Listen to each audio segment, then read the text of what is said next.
Sporgy. ChristopherMedia.net. Progressive presents The Sounds of the Old World. The year is 2019, and someone is waiting for the previews to start in a movie theater. Hey, you want anything? Popcorn? Soda? No, nothing? This has been The Sounds of the Old World. Brought to you by Progressive, where drivers can still switch and save like it's 2019. Quote today at Progressive.com. Progressive Casualty Insurance Company and Affiliates. There's a new Home Depot now open on Maurice Avenue in Maspeth. And as home improvement projects go, this is a big one. Use the product locator on our app for an in-store map to find what you need fast. And check out our new pickup lockers. They make online shopping a breeze. Of course, one thing's not new, our everyday low prices. The Home Depot, now open near Maurice Avenue and Long Island Expressway in Maspeth, and always open at HomeDepot.com. The Home Depot, how doers get more done. Thank you for visiting ChristopherMedia.net. Welcome to Sporgy, the show that gives you half-ass sports fans giving their half-ass opinions. And now, here are your hosts. Alrighty. It is October 14th, 2020. I'm Chris. I'm Rich. I'm the Iceman. And yeah, some new NBA champs. There's some baseball playoffs going on. Football's getting crazy with COVID. So yeah, you know, no shortage of things to talk about. And these are the days we were thinking about back in, April or May, when there was nothing going on. You know, back when ESPN was playing sports movies on Friday night. These are the days we were thinking about. So, hey, if you like, no, go ahead. Just speaking of random fucking pop-up video fact, what was it? Yesterday was 27 years since Rudy had been released, and also 27 years that he's been milking it. Yeah, with his sack that never happened. Yeah. And the walk in and dropping of jerseys that never happened, and the two people that carried him off the field, not the whole team. Yeah. Yeah. I guess if you like baseball, it's been a hell of a 2 weeks for you. Hell of a 3 weeks, actually. This is the third week, because when last we met, the baseball playoffs were like a day or two old. And I guess apparently they've been playing every day to keep on the timeline to finish up when they would actually finish up. And I guess we're down to the Final Four, so to speak. And not the Final Four everybody thought was going to happen. Nor is it ending the way that people thought it was going to end. Even with the Final Four that we do have. What the hell? So people didn't think we'd end up with this Final Four. They get the Final Four, and it doesn't turn out like they thought it was going to turn out in the first place. Your streak of talking loud and saying nothing continues forever, Ice. Please, go ahead. Retard us all with this bullshit that you're about to fucking... Yes, you just repeated what he just said. Yeah, we understood. We didn't need you to restate it. But go ahead. I got my degree from the Biden University. Come on now. Anyways, I didn't say what he just said, but even with the Final Four we do have, who would have thought that the Dodgers wouldn't be winning? Or that the Houston Astros wouldn't be winning? I'm just saying, kind of got to steal a sign at this point. Well, you bring up the Astros. Is this a little bit of redemption for them, getting this far in the playoffs without cheating? I don't know. This is, of all the sports, baseball is the one that's going to have the asterisk next to it. Yeah. They just lost too many fucking games. I mean, dude, they played 60 fucking games. Look at who's in the Final Four. I mean, honestly, did really? Were people expecting it to be the Rays and Atlanta to be two of those teams? I don't think so. I know Atlanta's been coming on, but I don't think Final Atlanta's Four. been improving steadily, but I mean, like, once again, you get hot, you ride a hot streak. You get hot the last 2 weeks of the season, go into the playoffs, you can ride a hot streak, man. Mm-hmm. Problem is, those hot streaks can go away just as quick as they fucking showed up. Look at the 2006 and 2012 Tigers. Yeah. They were sweeping people out of the fucking out of the playoffs, and then have to wait for 2006 St. Louis and the Giants in 12 to finish their series, and then, I mean, you might as well call that a 5-game sweep in 2006, and it was a sweep in 2012. So, I mean, that's why I'm like, I can't really take this season all that seriously. I just can't, because you have people that baseball is everything in baseball is designed around 162 games. I mean, that's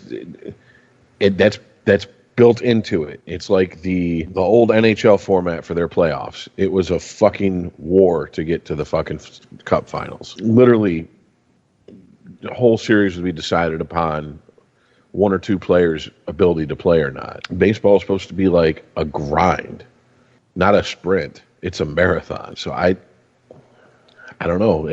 I just don't think we'd be seeing the same people playing if the same teams playing if this was just a regular season. I just really don't. I mean, Dodgers, okay. Astros, maybe. I mean, I guess this is some redemption for them, but I mean, it's redemption that's like the stars aligned for you, gave you a 60-game sprint instead of a 162-game marathon. Then you got shit going on like Jose Altuve, who can't fucking make a fucking throw without an error to save his life the other Poor day. guy.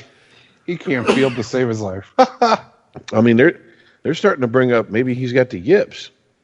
Like he's just got one of those mental blocks. He's not going to, like the catchers that can't throw back to the pitcher and shit. Doesn't have his cheating system in place anymore.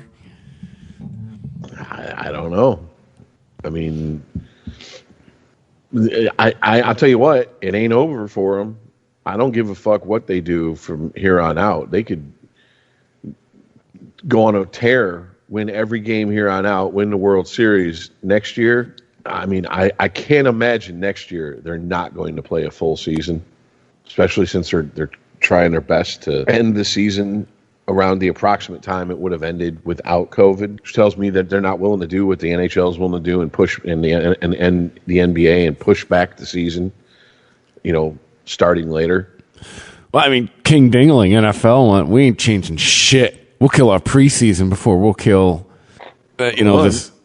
I mean, we'll get into it because we're going to have to because of the shit with COVID in Tennessee and all that. But, I mean, there's been talk of what happens if there's another outbreak like Tennessee in the NFL. We'll just add weeks to the fucking season. Yeah, the last few days I've heard Week 18 is in play. Yeah. I joked with you guys in the chat. Like, they will have the Super Bowl the day before opening day before they cancel any fucking NFL shit. There's too much money. That just shows you how little money the Pro Bowl actually brings in. Like with COVID. Just think back to March, April, right? Think back to everything that just stopped. March Madness got canceled. They just stopped all pro sport. Think to all the NFL didn't skip a fucking beat. That's a lot of money. Yeah, it's a lot of money, and it's baseball, America's pastime. My ass. I mean, let's be honest. It's a lot of money, and it's a lot of owners sitting there going, I have 8 regular season games and 2 preseason games to make as much money for my team when they're at home. Mm-hmm. Period. Can't do it. So what are we going to do? You're going to make sure those games happen one way or the fuck or another. I mean, it's just period. I mean, there was 16,000 people at the that's the thing too. Fucking football's got fans. Baseball has fans in the stands now. Oh yeah, that's they bursted the bubble for the CSs. I believe. That's what I was saying. I think they said there was 16,000 people at the Braves Dodgers game, and I'm like, okay, I can tell you right now, that's better than your average draw in a Tigers game. I can tell you that. Show this season, yeah. Unless they're playing like Yankees, Red Sox, Dodgers, one of the hot teams, that's probably more asses in the seats than the Tigers get. Yeah. I think COVID did Tigers a favor this year. Hey, look, no fans this year. Oh, thank God. But getting back to what I was saying is with the Astros, I don't care if they fucking go off on a tear, win every game here on out. This shit ain't over with them. They're going to answer either by getting thrown at drilled constantly, whatever. And baseball can do what the fuck it wants to do. I mean, eventually they'll just be fucking teams. Okay, they'll call up some fucking scrub for a cup of coffee, some lifer from AAA, and be like, "You're here for one reason: drill that motherfucker." That's just all there is to it. I mean, these teams are pissed. I mean, it happened when they started back up. Think about this: a pitcher threw behind an Astros player, didn't even hit him, threw behind him. They gave him 5-game suspension in a 60-game season. Do the math. What's that percentage? Whatever the percentage at 12 is. Stand by. That's 8%.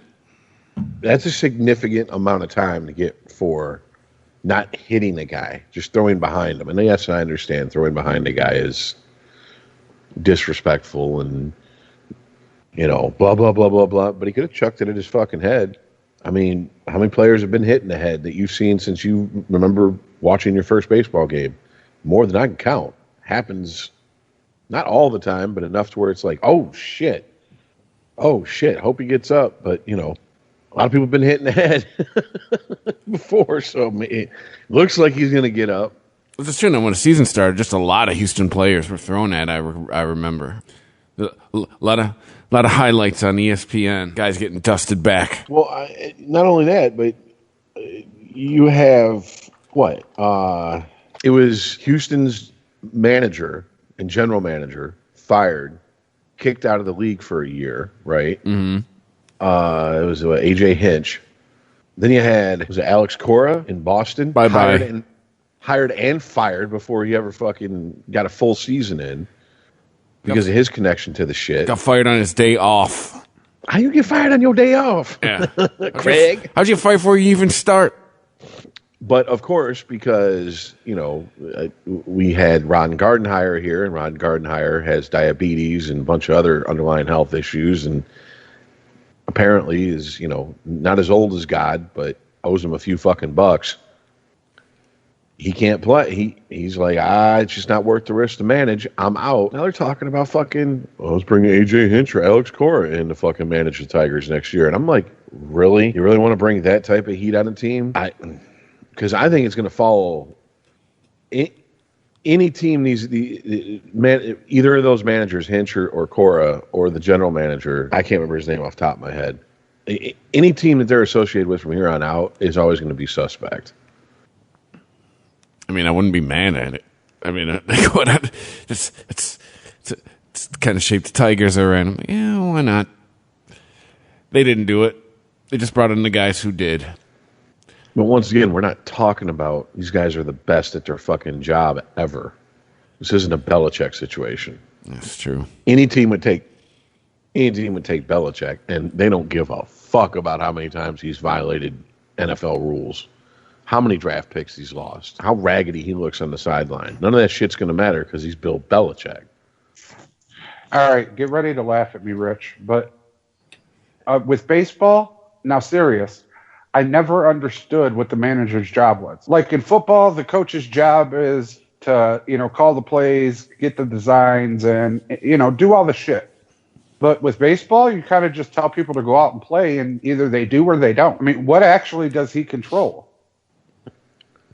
Nowadays, you got a lot of fucking first, third base coaches are relaying signs to batters, to runners, catchers, pitchers. Managers are doing the shift a lot more. That's all. So, I mean, they're calling shifts in the field, relaying it to their catcher. Their catcher's calling that because the catcher is the quarterback on the field. He relays it to the rest of the team, gets the team shifted over where they're supposed to, makes out the lineup, substitutions. I mean, you're not the first person to say that, especially you take the DH out of the situation, the fuck do you need a manager for? Doesn't the game pretty much manage itself? Yeah, well, ask people like Brad Awesomus, people who came in and, were handed the keys to a Cadillac and drove it right off the fucking edge of a cliff. I mean, there's how many game improvement between Trammell's last year, where I believe he got fired in the middle of the season. But if you take his last full year, 162 game record, and you look at Leland's first 162 game record, I think it was like almost a 15, 20 game improvement in wins. That's what a manager does. I'd imagine motivation. Yeah, but that, as well as I would imagine a manager is paid to know a lot of the statistics. How this person fares against this pitcher the last time they played this team. All that shit. Yeah, exactly. Case, I mean, today is the anniversary of Gibby hitting a home run in the '84 World Series, him jumping up and down, running the bases, that famous picture of him. And, I mean, Sparky Anderson, it wasn't on live TV, but you can go on YouTube and look it up now. He's yelling from the dugout, "He don't want to walk you. He's going to try to get you with that backdoor slider. Don't let him throw it past you." Yeah. I mean, that's a good manager. Good manager has a stat book, tendencies, what certain players do in certain pitch counts, down pat, managed. I mean, that's what you're supposed to do, right? So it's in the name. I mean, I don't know. How about this? How about you start at single A baseball, get yourself a general manager job somehow. Make sure to tell them you coached high school football in buttfuck nowhere, Michigan. And work your way up into the major leagues, and then just start a trend of we don't need a manager, and see how that works out for you. Well, there's no minor leagues this year, though. How's he gonna get a gig? Oh, I'm sure there's a lot of motherfuckers selling white walls on the side instead of fucking managing and coaching this summer. It's like major league. How would you like to coach the Cleveland Indians? Oh, I don't know. Look, man, I'll call you back. I got a guy on the other line about some white walls. Let me call you back. So it looks like the World Series is going to be a southern-focused world. I mean, looks like it's going to be Tampa Bay and Atlanta. I mean, well, the travel budget's going to be small. Yeah, but I don't know what's going on in Atlanta and Georgia as far as their outbreak situation in Florida. Well, it's the South, so I'm just saying that could get ugly. Well, I mean, are they going to have it in a neutral site? Like, they're not traveling for the playoffs, right? They're in a bubble. Are they going to have the World Series in the same thing? I'm not sure, which is weird because they traveled during the regular season.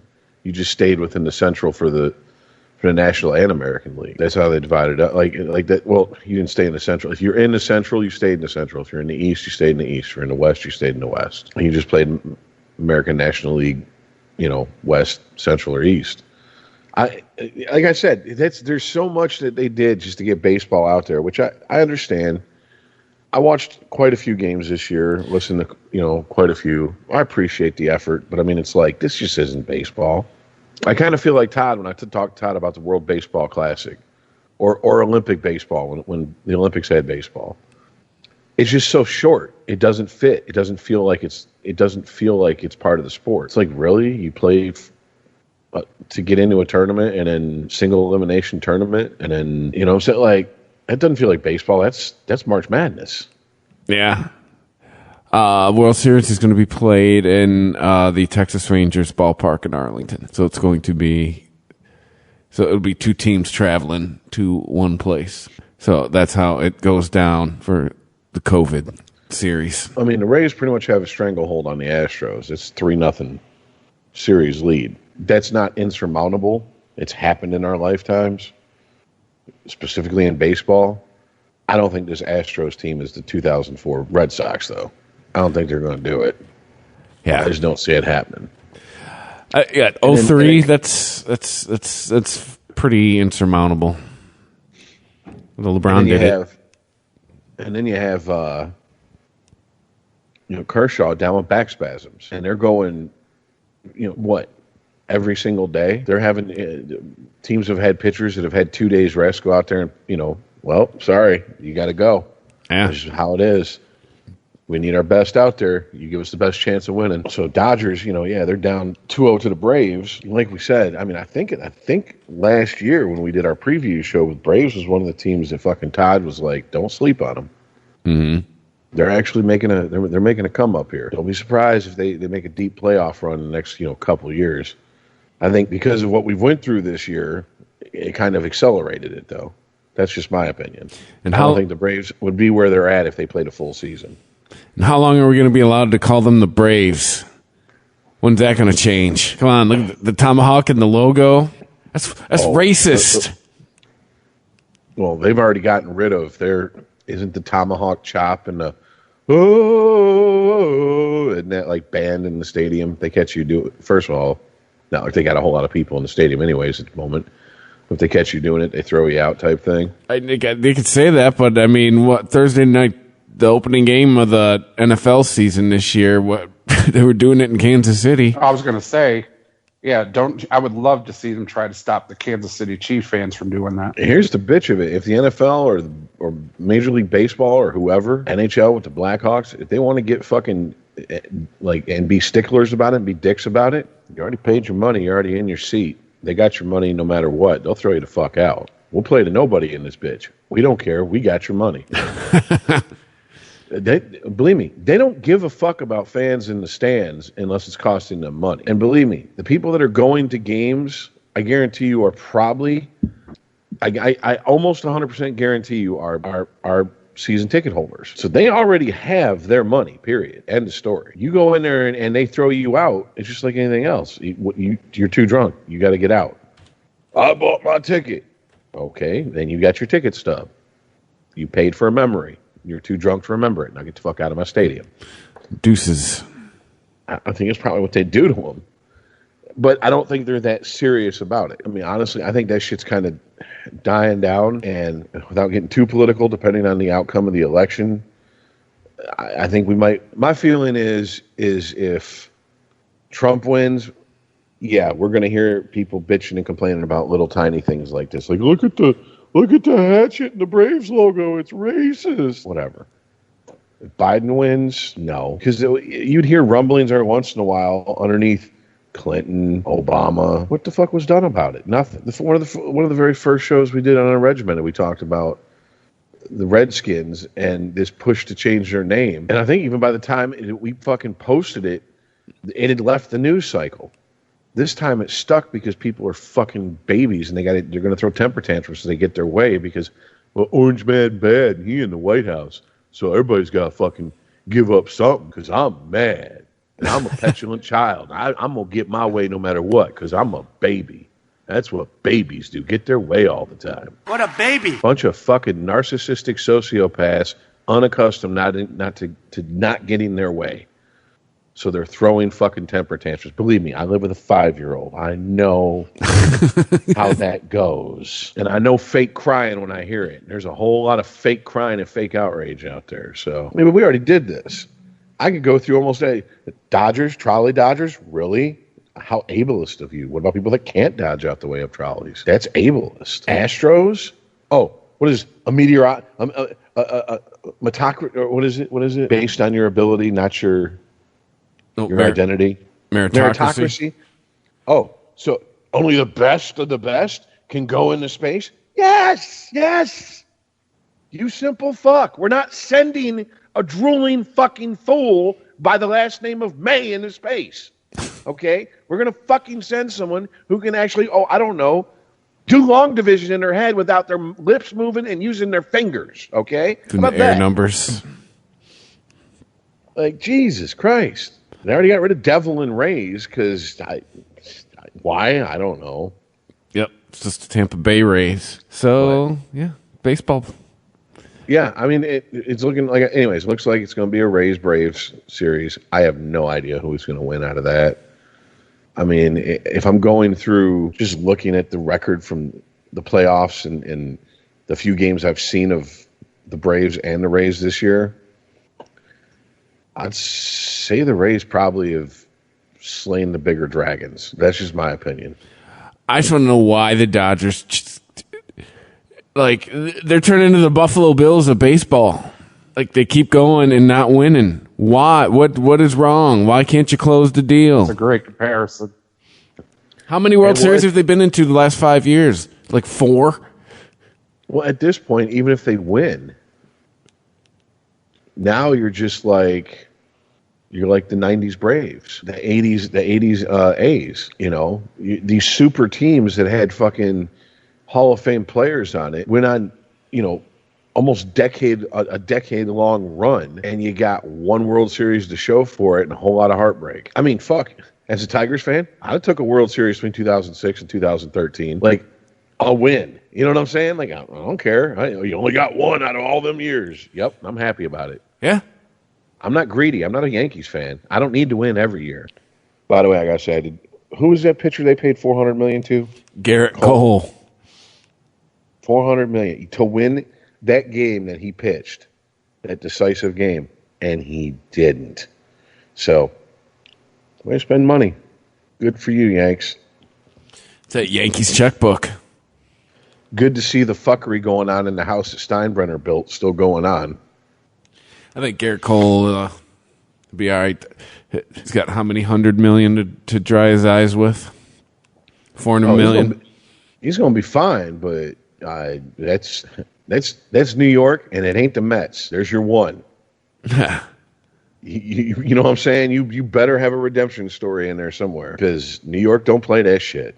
I mean, even when I lived in New York in the late '90s, and the Mets started getting good, you were expected to produce. And it was weird because all these Yankee fans were like, "It's weird. We're used to only one team having to be held to a high standard." But whatever. Sporty. ChristopherMedia.net. Progressive presents an interview with your upstairs neighbor. My name's Barry. I live right above you. I don't host parties. I host after parties. They're like parties, only louder and nobody goes home. You can see right here I ripped out all the carpeting because it was holding me back with my pogo stick. Man's got a pogo. Oh, I'm a prankster. I'll grease up a soda can and then when somebody grabs it, boom! Progressive can't save you from your upstairs neighbor, but we can save you money when you bundle renters and auto insurance with us. Progressive Casualty Insurance Company affiliates and other insurers. Bundle discount not available in all states or situations. There's a new Home Depot now open on Maurice Avenue in Masspeth. And as home improvement projects go, this is a big one. Use the product locator on our app for an in-store map to find what you need fast. And check out our new pickup lockers. They make online shopping a breeze. Of course, one thing's not new, our everyday low prices. The Home Depot, now open near Maurice Avenue and Long Island Expressway in Masspeth, and always open at HomeDepot.com. The Home Depot, how doers get more done.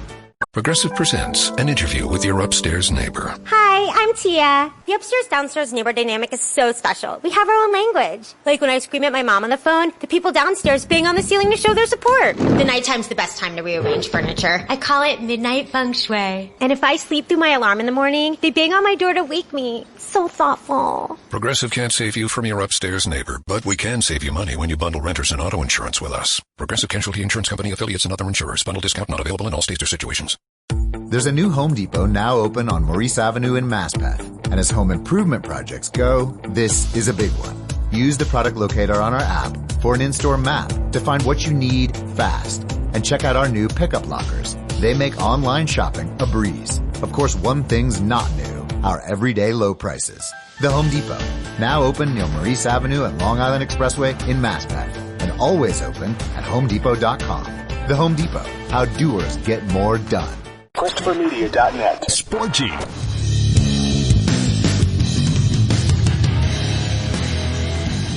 So we want to move on to different sport here. Yeah, when they're did you want to talk about the NHL draft? Well, more specifically the what Yzerman did and didn't do, which basically I did a deep dive into how do you win in the salary cap era? What do you do? And what seems to be one of the strategies, and it seems to be a strategy that Yzerman's bought into, is you take on huge salary cap hits from other teams for someone who signed a ridiculous, back-end loaded deal, and it's their last year of it. They're far past the peak of their productive years. So we have cap room. We'll take it on, but you got to send like a second round or a low first round draft pick our way. Something along those lines. And then if these veteran players have an amazing year, they can trade them before the trade deadline and double dip on draft picks from one player and get out of some of the salary that they were going to pay. And now they got draft capital to burn, which is what I thought Yzerman had enough draft capital to burn for the Red Wings this year. I honestly thought that he was going to choose. They were going to choose who they chose at 4. Then he was going to trade back up into the first round. I cannot remember the goalie's name. I know he's from Russia, so he's got one of those fucked up names. Something off. Something like that. But they were talking about 4 is just too high to take him, but you could still probably get him safely in the top 10. And I was expecting Eisman to trade back into the top 10, pick that goalie up, put him behind a solid veteran free agent signing, mentor, mentee type thing. And then when the veteran goalie, it's time for him to move on or retire, boom, we got our goalie ready to go. Or at least throw him to the Wolves, see what he's got. That Favre-Rodgers type thing. But that didn't happen. And, they took a center. I've watched him. I can't remember his name off the top of my head. At number 4 this year, I've watched some of his highlights on YouTube. Yeah, he's like a lot of these young kids I see. They're fast. Their fucking stick work is ridiculous. Their puck handling is ridiculous. They can do pretty dekes and shit. Problem is, what happens when you get into the fucking NHL and now you got to fucking deal with guys that are 6'6", 245 pounds, doing 45 miles per hour at you while you're trying to dig a puck out of a corner. You can't dance around and be pretty when your fucking jaw's broken 3 spots. And that's what I'm like. I get what he's doing. He's packing it full of. You don't go out and draft a full on enforcer anymore. You draft what you hope is a power forward, and he brings you some offense. You want ideally a Cam Neely, a Rick Tocchet type player, a guy who can go out there and score and fight and bring the physical presence you need. Because that's just how the league is. It's not set up like it was back in the day. But the problem I'm seeing is, how do you build for a future when you don't know what the future holds? Because right now, you have, Quebec Major Junior League?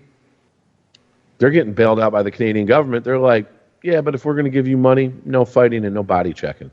And I'm like, that is ridiculous. That's not hockey. What? Yeah, right. And it's like, hey, you want to take this cash or you take it on our terms? And I believe the OHL, same deal. By the way, no more jerseys, dresses. So, but this is what I've said. This is what I've said all along. We are seeing a generation of players who were raised in the emphasis isn't on the physical side of the game. It's on the pretty skill side, the highlight reel side of the game. We now have a generation of players that are doing it. Flopping's the worst I've ever fucking seen it in the NHL. Just because, just look up the top players on YouTube and type in, flopping compilation, and you'll find them all. And they get away with it because there's no one out there to be like, look, you fall down without anyone touching you one more time, I'm going to give you a reason to fall down. That was policing themselves in the game. We're not going to have this bullshit. You want to fall around, act like you're being fucking hit with a goddamn howitzer dead center to your chest? Go play soccer. Go play basketball. This is a man's sport. You don't fall down unless you get knocked down. And then you get the fuck back up. Damn. So I don't know. Like, there's that. Okay, so how do you build for that? What type of league are you building for? What type of team are you trying to build? Obviously, he can build a team that's capable of a championship. Tampa won a championship this year. Tampa's been in deep playoff runs since he went down to Tampa and took over as GM in Tampa. Okay, great, wonderful. But the league's changing even quicker, and if there's anything that we should have learned the last couple of years, changes in this world come at a lightning pace compared to what they used to. The shit does not happen over 5, 10, 15 years anymore. The shit that would take 5, 10, 15 years now takes a season, half a season. And that's crazy. I don't know when the fuck that started. Like, was it like the last 5 years? You think you're right, like the last 5 years? I want to say it was the 2016 season that, like 3 weeks into the fucking, not the preseason, into the actual season, the NHL changed overtime rules to 3-on-3 for 5 minutes, then the shootout. And I was like, shouldn't you have done that 3 weeks ago when the season started? Like, you literally waited till a couple weeks into the season to enact that rule change? That's when I first saw that, that's when I was like, this is getting stupid. Because we're the NHL and we can. Pretty much. And I hate to say this, but we brought it up before. Y'all ain't that great. Y'all ain't doing that great down here in the States. I keep hearing about the hits that the NBA fucking has taken on for their viewership. They don't even bother reporting the NHL's numbers, but I'd love to see them. It's not 1996.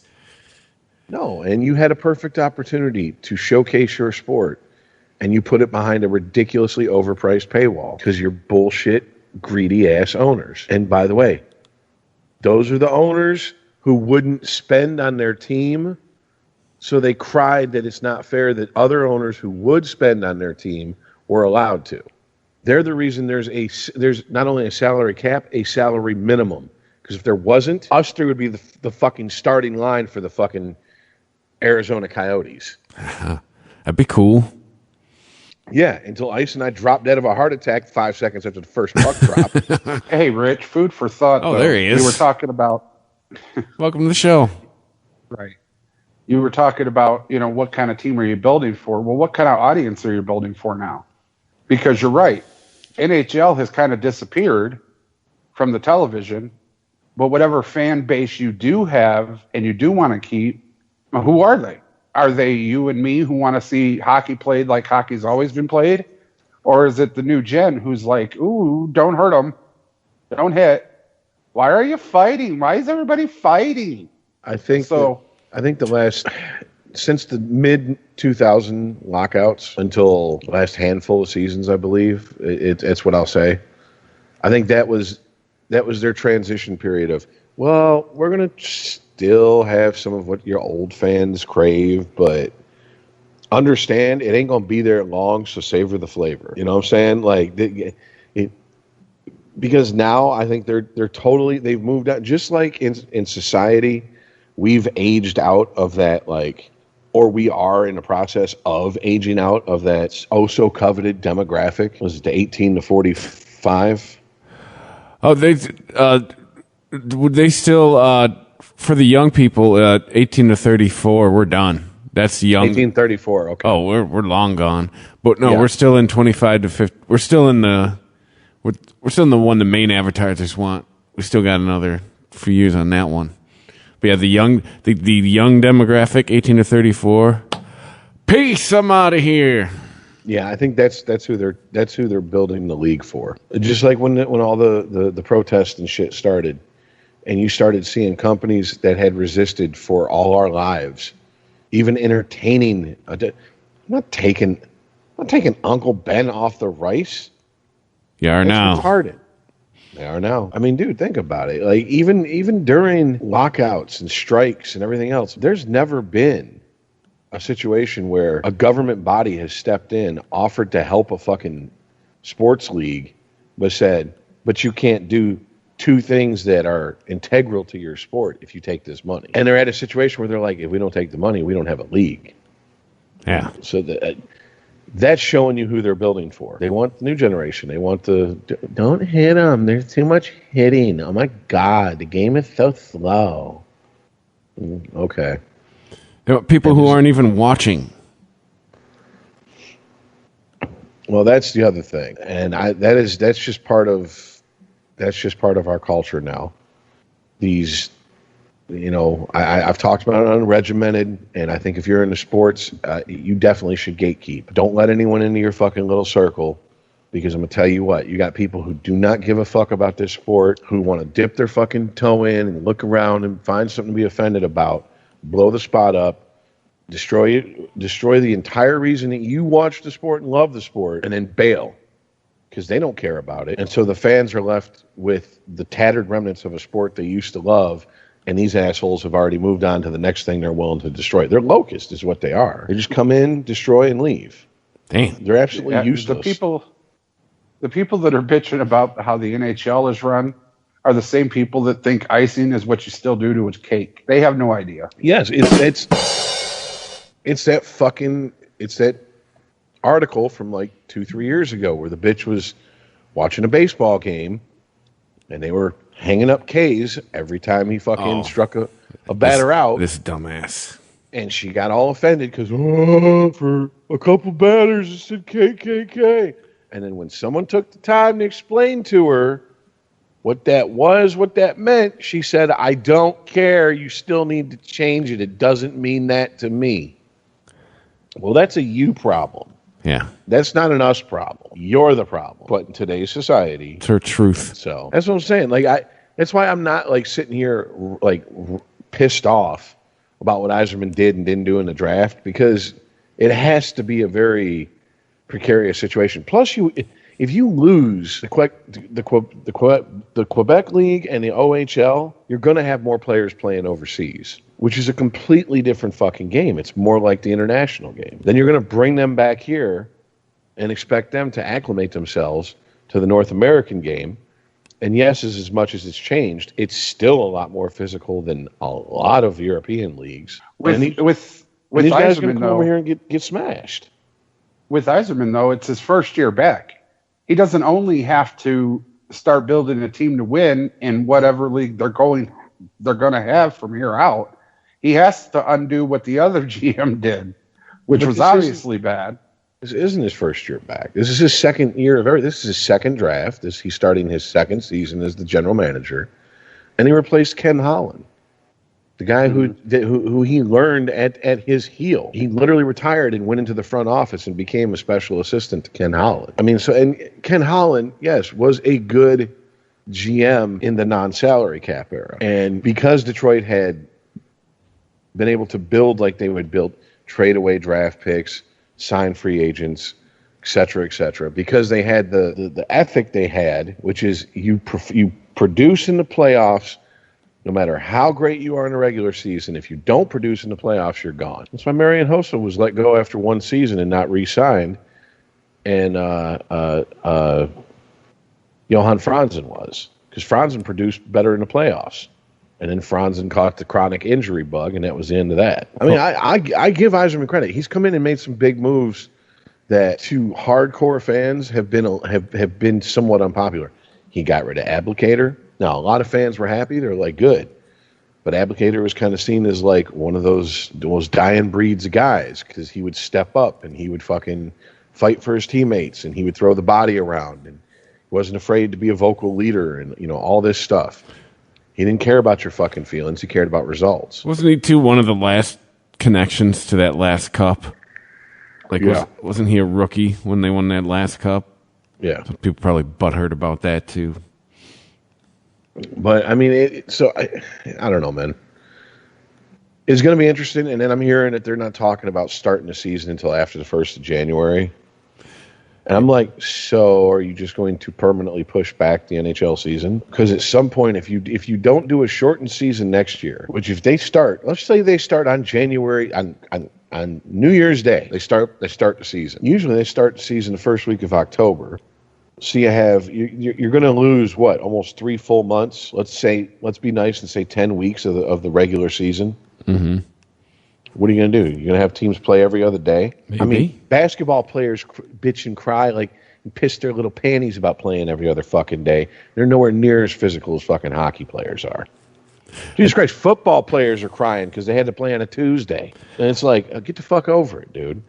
I did read that the season's supposed to start on New Year's Day with the Winter Classic. Like, that is the plan. So it's going to be very interesting to see what they do, because if they condense a full season to where they're playing, 81 games between January 1st and let's say the 10th, the 7th, whatever of April, that's a lot of fucking games. Or maybe it goes longer, a short period of time. Well, that's what I'm saying. Then they're pushing back the season. Then you get problems with. Ice is already bad in southern teams' areas when the minute spring starts rolling around. Now you're going to have them in the dead of summer. A team like Tampa Bay, their ice, you're going to be playing those fucking games in August. I mean, the ice gets bad, shit starts happening.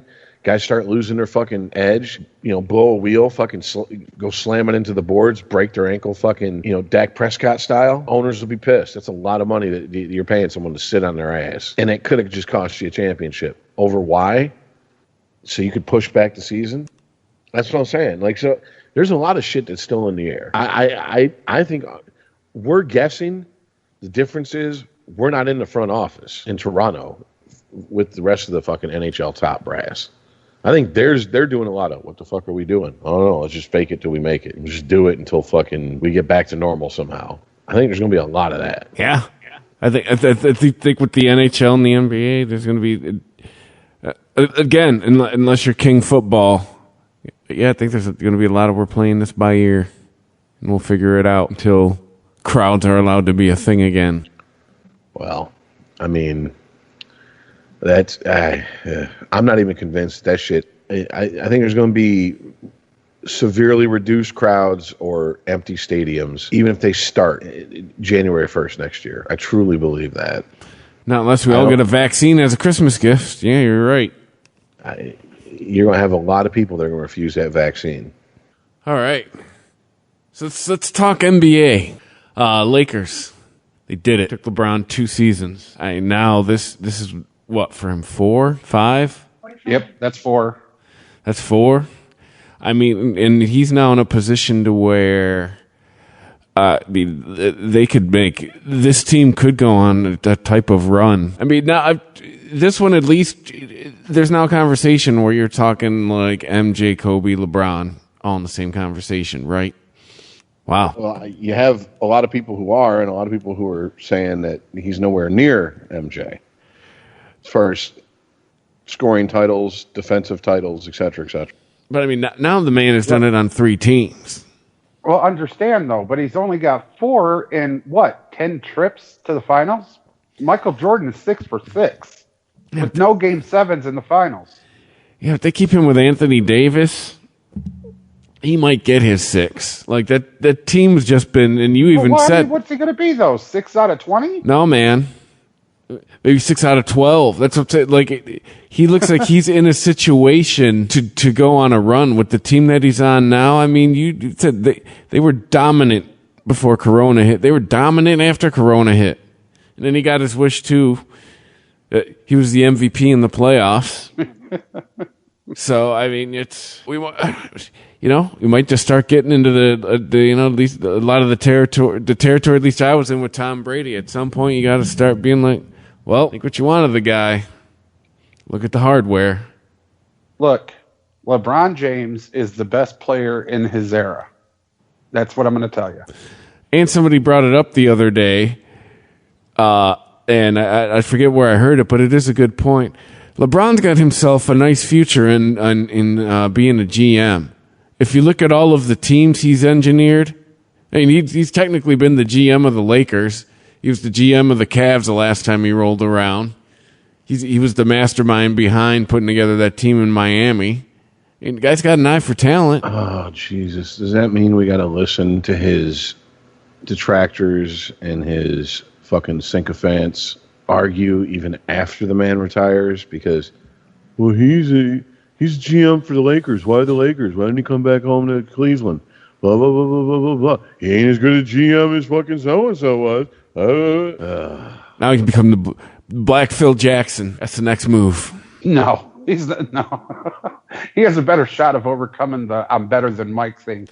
Hey, man, Dwight Howard, is this his first one? Can he finally retire now? That 77-year-old Dwight Howard? His first. Like, hasn't he been playing since we've been in our 20s? Yeah, he was the Superman, remember? Yeah, maybe in like mid to late 20s, but still 20s. So, anything more on the NBA? Howard just had to wait till everybody retired. Well, I mean, you had Meta World Peace come out and say that you can't call the era that LeBron played in soft because he played in both the tail end of the Jordan era and the beginning of the LeBron era. And he's like, wasn't soft. And I'm like, compared to what? When did you come into the league? Because you damn sure weren't there in the 80s when they were beating the fuck out of each other on the court. I mean, I had a friend from work watch the Last Dance. She's in no way a sports fan, no way a basketball fan. But she watched it, and then like she texted me and she goes, Jesus Christ, I see what you're saying now. I'm like, what are you talking about? She goes, basketball is pussified now. They were showing shit going on in the 80s with the Lakers and the Pistons and the Celtics and the Bulls, and basketball don't look nothing like that now. I'm like, what did you think? Why did you think I'm lying to you? Like, what purpose would I have to lie about that? So I don't know. It is pretty baller that he has his own era named after him. I mean, look, that's pretty cool. It's not just the physicality of the league. All right, it was the teams, it was the mentality of the league. It was the people that played. There were so many superstars on so many different levels. And sorry, not sorry. NBA doesn't have that now. You have a couple of people on a couple of different teams, and that's it. What are you talking? Okay. Today, Today, you have a couple of teams with a couple of people, and that's it. Back in the day, you had everybody on every team that could have been a superstar. I mean, like, there are players that have higher profiles than others, but every team's got their superstars still. Team's got their number one contributors. It's just a different place to play. That's all I'm saying. If LeBron had played in 1990, he would be just a guy on a team. No, so you're not a good piece of the puzzle. So you're saying you don't think he has above average talent? Come on, man. He would have been a piece to a puzzle, bro. Come on, man. Come on, man. Just saying. You're just being dishonest now, man. I'm not being dishonest. I'm telling you the truth. If he'd have played in 1990, you don't think he has he'd have been a piece to a puzzle. Above average talent? Come on, man. Yeah, we'll agree to disagree on that because we'll just spin our wheels and get stuck in the mud on that one. You don't like LeBron. We get it. Look, it doesn't matter if I like the man or not. I admit it. He is the greatest player of his era. And that's the truth. He is. Of this era, he's the greatest player. There's nobody better than him. He has talent that precedes anybody here today. So think a guy like Mark Aguirre has the same amount of basketball talent as LeBron James because that guy was just a guy. What I'm saying is LeBron would have been a piece to a puzzle back then. He doesn't have the talent level or the mentality that it took to win back then. Alrighty. I'm going to let you think that. I'm not the only one that thinks it. Kyrie Irving said the same thing. He needed somebody to be relied on to take the last shot. It would have been Kyrie, but now he has somebody different when he has KD. Kyrie's just mad he can't stay healthy. That motherfucker lives on the IR. That motherfucker's got a room on the IR with a nameplate on it. It just switches cities whenever he gets traded. So yeah, maybe the Lakers will repeat. We'll see. Then he's got his 5. But I feel like the conversation should be like, all right, so is there ever enough for anyone to say that LeBron's in the conversation of the greatest ever? Well, for everyone to agree upon that. What's his speech? Is there anything he can ever do? How high did he count? What did he go to 7? What did he went? Not 1, not 2. How high did he go? Because I think that's the number he has to get to. If that's the case. Good luck to him, I guess. I mean, he can't really even bitch about him. I mean, he can't even really bitch about it. He did it to himself. Well, here's the thing for me, Rich. When you look at Tom Brady to call him the GOAT, he started at the end of an era, right? He started with Tampa Bay and the Ravens and those defenses, and the teams were just still all balls out, okay? And he finished, well, he hasn't finished yet. He's back on Tampa Bay. But he has proven through time that he can adjust and do what it takes. All right? LeBron James came in after an era and came into his own. He started his own. He can never be what was. So I have to say LeBron James is the best player in his era because that's all he is. He wasn't given the chance to be a Kobe. He wasn't given the chance to be a Michael. Because of the rules and the way that the things have changed, the mentality and everything, he'll never get a chance to be those people. Do you not have ESPN? Have you not seen the man's highlight reels? LeBron James, this is the type of analysis you listen to the show for. LeBron James is good at basketball. You can't deny that. Uh-huh. What do you mean, uh-huh? He's good. He's the best player of his era. What else do you want me to tell you? But you're just acting this is like the meme of the 400-pound guy laying on his couch, stuffing fucking like chips into his mouth, holding a 2-liter in the other hand, controller near him, chip fucking pop dribble all over him. And he's like, look at that guy drop that fucking pass. Fucking piece of shit. It's really what it is, but whatever. I mean, like, dude, you're never going to fucking, whatever. It's just, you don't like LeBron. Get it. Fine. Wonderful. Great. Oh, my good hell. Am I speaking to myself? He is the best player in this era. But you act like 20 years ago. This era, basically, a kindergarten class. No, you guys are assuming I'm calling it that. It just isn't as physical as it was back then. It will never be as physical as it was back then. He won't have to face the trials and tribulations everybody else did. Those were the ground layers. Those were the people that put in the effort. Those were the people that led to where he is today. So he doesn't have to deal with that shit. And he's taken full advantage of it. He is the best player in NBA today. That's what he is. But you're just acting like he'd be just a guy, like in 1995. He would have been a guy in 1995, dude. He doesn't have the mentality. He doesn't have that killer, I'm going to beat you or I'm going to beat you mentality. He doesn't. Just saying he's Vinnie Johnson. I'm saying he's Scottie fucking Pippen, dude. He's Scottie fucking Pippen. That's who LeBron James is. Pippen's a Hall of Famer. Exactly, and so is LeBron James. That's who LeBron James is today. You know, I'm just glad that I don't play basketball and I'm not on a team with LeBron James, because if I won a fucking title, and this is all everyone talked about after I won a title, and this is all anyone talks about every time LeBron wins a title, I would be like, well, fuck, what's the point? I'm sorry. How about the rest of us just sit down and let King James go and play 5-on-1? Because apparently he don't need anybody else. Because it seems like these are the two extremes you got. You got people who fucking think he can do no wrong. He basically crawled down off the cross. Unlike Christ, he didn't even need to ascend to heaven. He just crawled down off the cross and said, no, don't think so. Or he's riding the bench in any other era.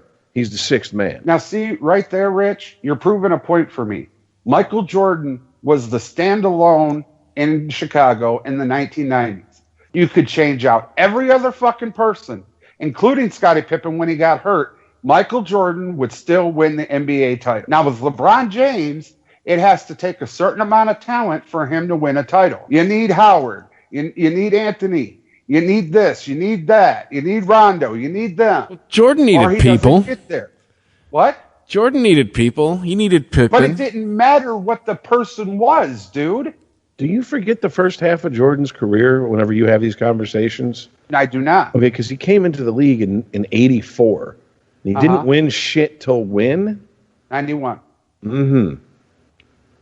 So it seems like, and he was on the same team, and they were building around him. Seems like they were probably building a team around Jordan's strengths and weaknesses, because yes, the man did have some. And it took how many years of tinkering? 6 seasons to finally hit upon the right fucking formula. And they'd have been idiots to throw the formula, the recipe for the formula out the minute they won the first championship. So I just totally stuck with it. And even if you go back and watch the Jordan documentary from this last fucking summer, man, they're constantly making little moves here, sending this guy off here, sending this guy off here, pissing people off. They didn't give a fuck. It's all about Michael Jordan. Right. Yeah. They had so the right in that way, at the right time. And that way, yeah, him and LeBron got quite a bit in common. You got to build a team that's capable of winning and playing to their strengths and weaknesses around them. Now, if you want to reach, and I've never fucking said I'm not done. I've never said that he didn't. LeBron has that killer instinct. I've said quite the opposite on this show plenty of times.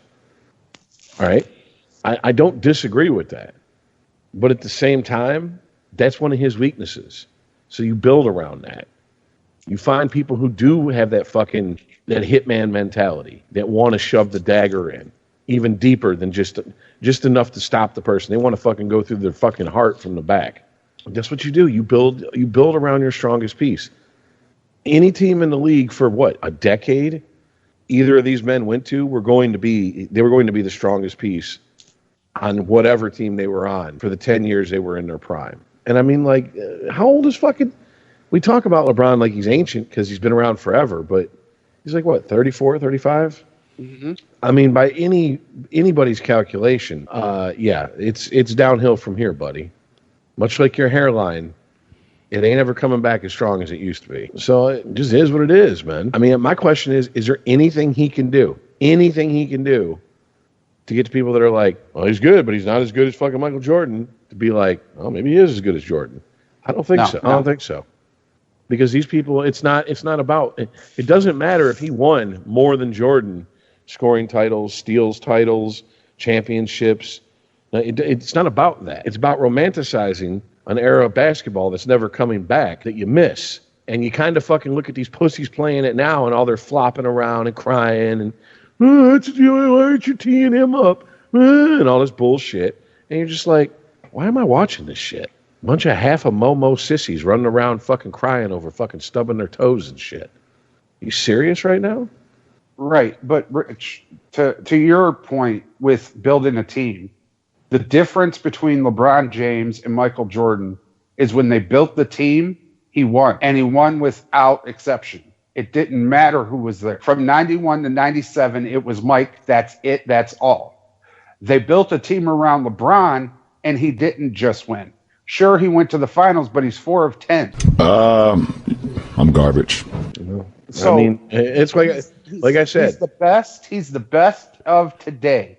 Yes. Dude, by the way, he's not the best of all.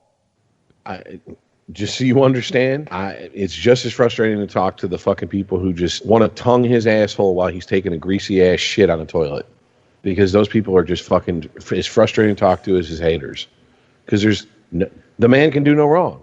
They could literally catch him with his gigantic dick splitting a newborn baby open, and they'd be like, "Well, baby was kind of hot. It was kind of asking for it. You saw the dressing gown they put it in after they cleaned it off. I mean, How are we so sure he's hung? It's got to be a Shaq thing, man. Even if it's proportional, it's true. You know what I'm saying?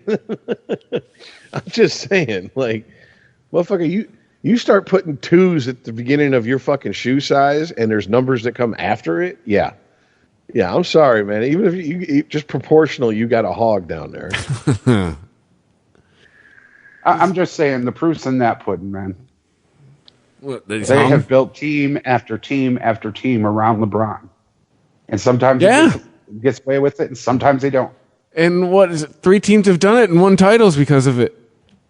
Mm-hmm. That's what you do. 6 different teams under one logo, one with Mike, because of it. I mean, to me, one of the questions that no one ever asked, and it should be asked, is the Bulls basically sacrificed how many years of their future to build those teams around Jordan? When did they start making deep runs into the playoffs? When did they even become, I don't know, worthy of talking about as a franchise after Jordan left? When Derrick Rose got there? How long was that? A decade? I mean, the Heat didn't win, but they got to an NBA Finals less than 10 years after LeBron pieced out on them. So, I mean, either the Heat's got an amazing front office, the stars aligned for them, or these teams a team like the Heat didn't destroy a decade plus of their future just to fucking build a team around LeBron to win. That's what I'm getting at. So far the jury's still out on teams like Cleveland. I mean, we won't know for years how much they sacrificed to fucking bring him in and get that one championship they did with him. He only did win 1 with Cleveland, right? He won 2 with the Heat, 1 with Cleveland, 1 with LA. Or is it 2 with Cleveland, 1 with the Heat, 1 with LA? Stand by. I mean, that's my point also. Like, you get that one of a kind, one in an era type guy, and you don't go all in. My question is, why didn't you? Why didn't you? This is your best shot at a dynasty. Why didn't you go all in? Yeah, but 2 in Miami. 2 in so 2 in Miami, 1 in Cleveland, 1 in LA. Yeah. So to me, that's even more impressive because he was on Miami as recently as what, 2013? Yeah, that's the last year that they won. Yeah, that's 7 years ago. And he's going to be 36 this year. You know, I mean, that's either Miami's front office has some really good people working there, or they just didn't go all in. No, we're not going to sacrifice 10, 15 years of our future just to win now. We don't care who we're building around. And I think that's true because they won before with Shaq and Dwayne Wade. I mean, that's what I'm saying. Like, there's that we talk about the physicality, we talk about the superstar rules, the Jordan rule, the blah blah blah blah blah blah blah blah. Ad nauseum, make us all sick of it every time we bring this cocksucking motherfucker up. All right, but what we don't talk about is teams aren't built like they built them back then. You can't build teams like you built teams back then. You'd be literally rolling the dice on your team's future. long after you've gotten the axe from them. So there's more to it than everything that we talk about. We just talk about the sexy shit. They don't step foot in the paint without paying the price. That's how we used to play. That era is fucking 30 years gone now. I mean, let's just be honest. It's even gone. It's been gone longer than I guess the physical era of the NHL. I would say that went after the 2004-2005 lockout. That's when you really start seeing them cracking down on shit. So I mean, there's a lot more to this. We just tend to boil it down and get reductionist with it because, well, we have a okay, he's as good as he's the best person in his era, but his era ain't shit on our fucking show. So, Sporty. ChristopherMedia.net. Yeah, this season I actually had little business cards made. Eric Rubino, Fantasy Baseball GM. You can keep that. Sure, the players are famous, but come game day, I decide their fate. What's that? Oh, you make $20 million? Well, I don't like your attitude. You benched! No, I'd never bench an all-star, but I could. That's also why I like Progressive's Name Your Price tool. With options based on my budget, they never throw me a curveball. That's a little baseball reference for you. Get options based on your budget with Progressive, even if you're not a legend in your own mind. Progressive Casualty Insurance Company and Affiliates. Price and coverage match limited by state law. Look in your home. Look in your office. Look in your home office. Everywhere you turn, there's so much smart. At Capella University, we think education should be smart too. Our game-changing FlexPath format puts you in control of your master's degree, so you can learn how, when, and where you want. Smart, huh? Yeah, we think so too. So if you want to take the next step in your career, make Capella your first step. Visit capella.edu to learn more. Capella University. Don't just learn smarter. You heard you could save big when you bundle home and auto with Progressive, so you went online to check it out. But then you saw a link for a survey about which type of bread you are. And now you're on question 17, barely scratching the surface of your bread identity. You always thought of yourself as a brioche, but are you actually more of a pumpernickel? Ah, yes. They said it was easy to save money bundling with Progressive, but they forgot about the rest of the internet. Progressive Casualty Insurance Company, affiliates, and other insurers. Bundle discount not available in all states or situations. New Extra Charge Hot and Iced Coffee from Dunkin' is made with 20% extra caffeine from green coffee extract, because we could all use a little extra this year. Whether that's an extra boost, some extra boldness, or the drive to go the extra mile, we're extra ready for whatever comes our way and extra excited to take it on. Let's get it done with a medium extra charge coffee from Dunkin' for $2 with 20% more caffeine. And pair it with snackable stuffed bagel minis for an added all-day boost. Order ahead on the Dunkin' app. America runs on Dunkin'. Participation may vary. Limited time offer. ChristopherMedia.net. Sporty.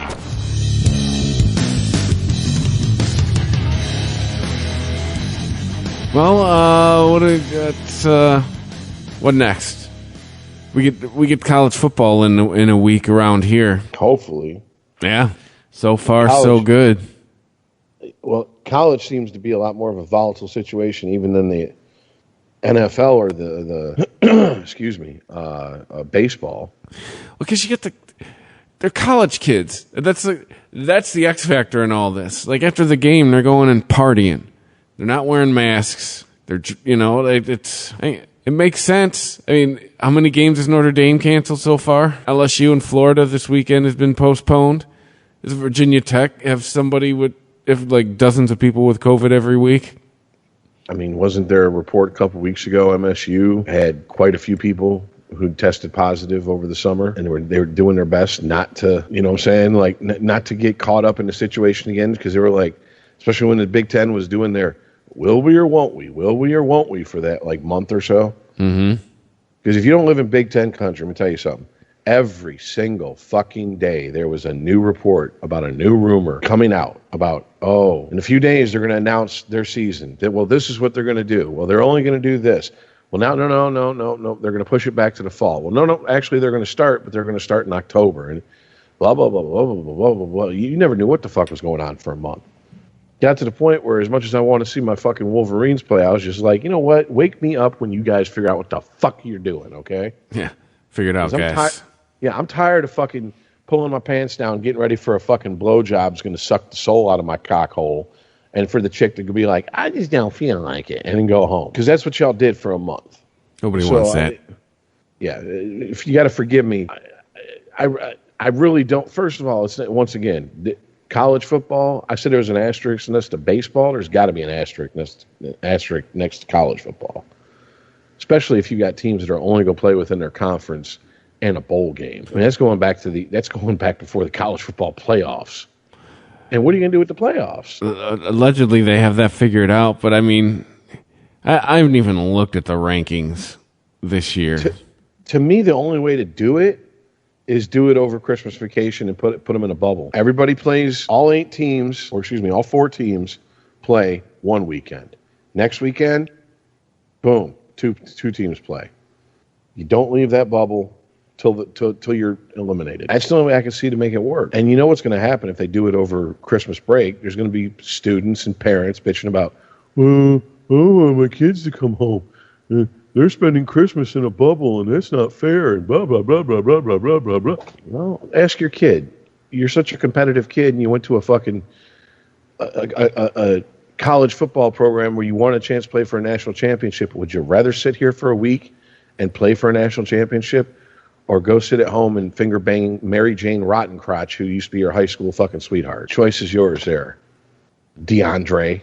So you tell me. I mean, I that's what I'm saying. I just don't know how this is going to go.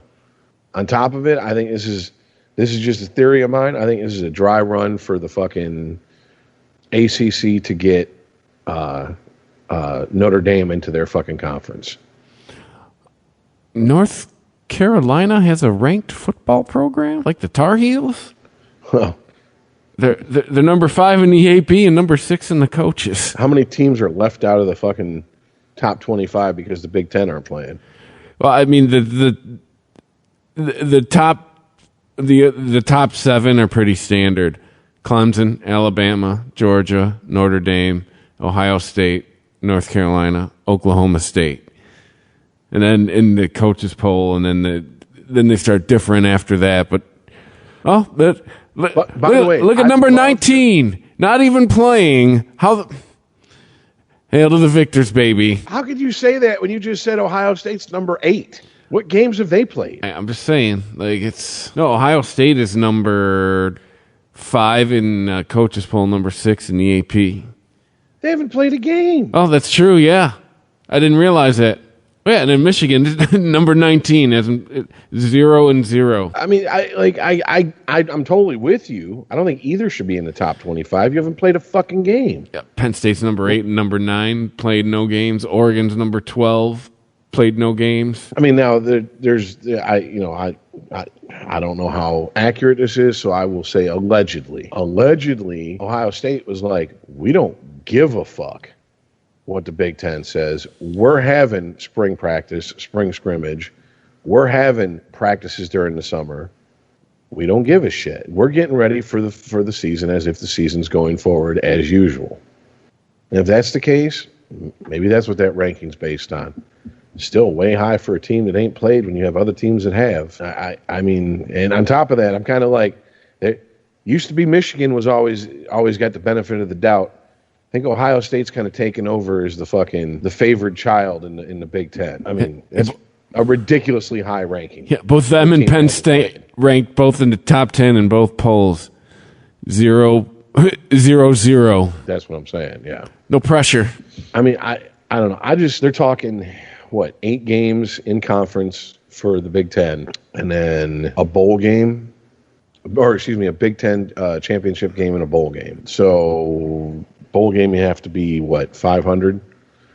So if they play 8 games plus a championship game, you'd have to be at least 8-8 or 4-4 to make a bowl game. I don't know. To me, asterisk. Sorry, it just seems how it like. Yeah, I don't know how you can even consider this a real fucking season for college football. Yeah. If you're a senior this year, you better pray to God you had a great showing as a junior. Well, I mean, there's other shit going on related to college football that isn't getting the headlines. Like the fact that, remember all those stories we heard that Jesus and Khakis basically had a lifelong contract with U of M? No, that ain't true. His contract's up after this season, and they haven't even talked to him about extending it yet. Good. Because what has he done? Here's my problem. Who do you bring in? Who are you bringing in? If he is unable... Kirk Herbstreit said this the other day. And I know he's an Ohio State guy, so I know he has no love for Michigan. So whatever. I am taking that into consideration. But it's still a valid point because it's a point I brought up. Brought up for years now. Okay, I was on the Harbaugh hype train. Then he showed up. Then he did what he did. Well, if Harbaugh can't fix this mess, who are you going to get in here to fix this mess? I think Les Miles would tell Kansas to fuck off in a heartbeat. Not true. Hey, he ain't coaching a basketball team there, Ice. I'm sure if Michigan called him, he'd be like, yeah, see ya. I think whoever comes in here better take a very hard look at the last 3 fucking head coaches this fucking program's had and learn from their mistakes. Because I easily think Rich Rod, easily worst coach I think either of our major programs, college football programs in this state has ever had in my lifetime. Ever. I'll take John L. Smith over fucking Rich Rod. Damn. I'm dead serious. Well, the problem I see that Michigan has at football isn't so much their head coach, it's everybody else's head coach. You guys ever seen the movie Blue Chips? Yes. The recruiting is horrendous for Michigan now. They've always depended on the Big M, the Block M, to recruit it, itself, and not so much anymore. You got Nick Saban as a coach in Alabama, and most of that team goes to the NFL in the first round. And kids are seeing this. LSU, Clemson, those are big name schools right now. Not a lot of people talking about Michigan State either. So not a lot of kids are coming up here with their talent. They're taking their talent where they can get into the NFL. Well, just like I told all my Sparty buddies when Rich Rod was given the job, y'all got at least 3 years. You better win against Michigan the next 3 fucking years. That's all I'm saying. Why do you say that? Because Rich Rod is not going to come in here. Michigan is not a spread offense team. And he thought he was going to come here and change that in one off season. And what was it? 3-9 was their record? 3-8, whatever it was. Dude, that spread offense was what? That was hot shit for 3 years, and then everybody went back to normal. That's the other thing. But you're right to an extent. They used to just Michigan did its own recruiting. Michigan's not a football factory anymore, and you have a whole generation of people that come up and there's no Michigan, there's no hail to the victors 30 for 30. In fact, the only documentary I've seen about Michigan is the HBO Michigan Ohio State one. And that one was so full of recency bias that if it wasn't blowing Ohio State for everything it's done in the last, 15, 20 years, whatever, they acted like that rivalry barely existed before then. And I'm like, Bo and Woody were both gone by the time you guys start covering it like it's a rivalry. It was called the 10-year war when Bo and Woody were at Michigan and Ohio State, not during the fucking late 90s going into the 2000s. And it ain't been a rivalry for a decade at least. Your rival has to win at least, 20%, 30% of the games. Win a game or two you're not supposed to in a decade. They beat Ohio State, what? Once since 2007, 6, something like that. That's not a rivalry. That's a prison rape. So I don't know. And hey, you look at. Meanwhile, teams like Miami, not one but two goddamn 30 for 30s about them. So you got young players going, I want to go back down there and be part of the revival of that program. Because that was a football factory. Like, they broke it down. There was one year that 22 of their starters went in the first 2 rounds. And some of those starters' names were like Ed Reed. Yeah. You know what I'm saying? Like we're talking motherfuckers that are Hall of Famers, not draft bust, not Ryan Leaf type motherfuckers, And then, of course, Alabama, Clemson. I mean, if you want to make football a career and you want to do it as quick as possible, are you coming to Michigan? If Alabama and Michigan are recruiting you, if Ohio State and Michigan are recruiting you, are you going to Michigan? I mean, unless you grew up a fan of that program, there's no point in it. You want to go where you can win, and you want to win as quickly as possible and get your ass in the NFL and make your money as quickly as possible. Well, it also depends on your talent as a player, too. Because if you could start in Ohio State, no, I'm going to Ohio State. But if I have to wait a year or 3, no, I'm going to go to Michigan and show my talent. And maybe, hopefully I can get in the NFL. That's what Michigan has. See, that's the shit that I don't know about behind the scenes. I'm sure there's people that know about it because there's people that fucking... college recruiting is their fucking, is their draft. The minute the college football season ends, they're like, okay, what high schoolers are we going after? And I'm like, they are fucking crazy about it. But I'd like to know what's Harbaugh's record on keeping his promise to his players. I know he doesn't seem he seems to just go through quarterbacks unceremoniously to the point where they're transferring out, transferring in, leaving, sitting out. That way they don't lose a year of eligibility. See, one of these coaches that promise, I'm not going to redshirt you, and then you show up and then boom, here's your red shirt. See you next season. Since shit like that, if that gets out, if the word gets around and he's like that, you're not going to find a lot of people who are looking to make a career out of football wanting to go to his schools. Since 2004, Michigan has beat Ohio State 1 time. There you go. 1 time. Yep. Since Lloyd Carr left. 1 time. 2011. Is that even Harbaugh? Or is that Hokamania? No, that's Hoke. That's Brady Hoke. That's the year I was working that day. I remember listening to the game. Delivered to a bunch of probably browned out, maybe a few blacked out Michigan fans, and a handful of really upset Ohio State fans. And I was like, just sitting there with a big old smile on my face, like, well, it sucks. Your team lost. Yeah, I know. That's horrible, isn't it? Here's your now, food. If we really want to go, since the 2000s, twice, 2003, 2011, Ohio State has dominated. Like Michigan finished out at the 99, 2000, and then since then they've won it twice, 2003, 2011. Ohio State has just dominated the last 20 years. Absolutely, and that's what I'm saying. If you watch the HBO documentary, that documentary was trying to be like, this is like Yankees Red Sox, except for they gave Red Sox respect when they did their Curse of the Bambino special. Ironically, the same year they won the World Series. So they had to retitle it and reshoot an ending and say reverse the Curse of the Bambino. Because what we released 6 months ago at the beginning of the season, it's not valid now. To me, that's what they should have done. They should have been like, look, this is the ebbs and flows of college football, folks. This is what happens with one bad athletic director and a few bad hirings. It will stunt your program for a long time, a decade or more. 2 decades of OSU just making us their bitch.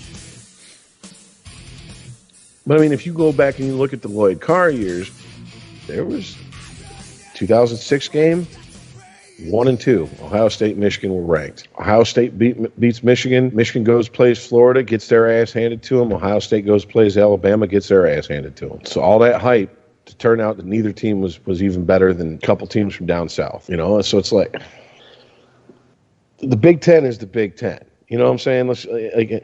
It's considered one of the Power 5 conferences, whatever, blah, blah, blah. But college football, this isn't 1930 something. This isn't, they're playing with leather helmets and shit. Like, Ohio State is definitely the one team that has embraced the modern day game in the Big Ten, and they got the hardware to show for it. Last time Ohio State was not ranked, 2004. There you go. I should say when they played. Who knows how they ended the season, but they generally play at the end. But these motherfuckers, they're always, and it's always a single-digit number since 2005. Except, no, I'm sorry, they weren't ranked in 2011. That's the year Michigan won. So it looks like once every 10 years, Ohio State doesn't get ranked. I'll tell you, this is just, I'm just going to say this, and then we can move on to the pros, unless you guys got anything else to say about college football. Michigan State is looking as vulnerable as they've looked in recent memory.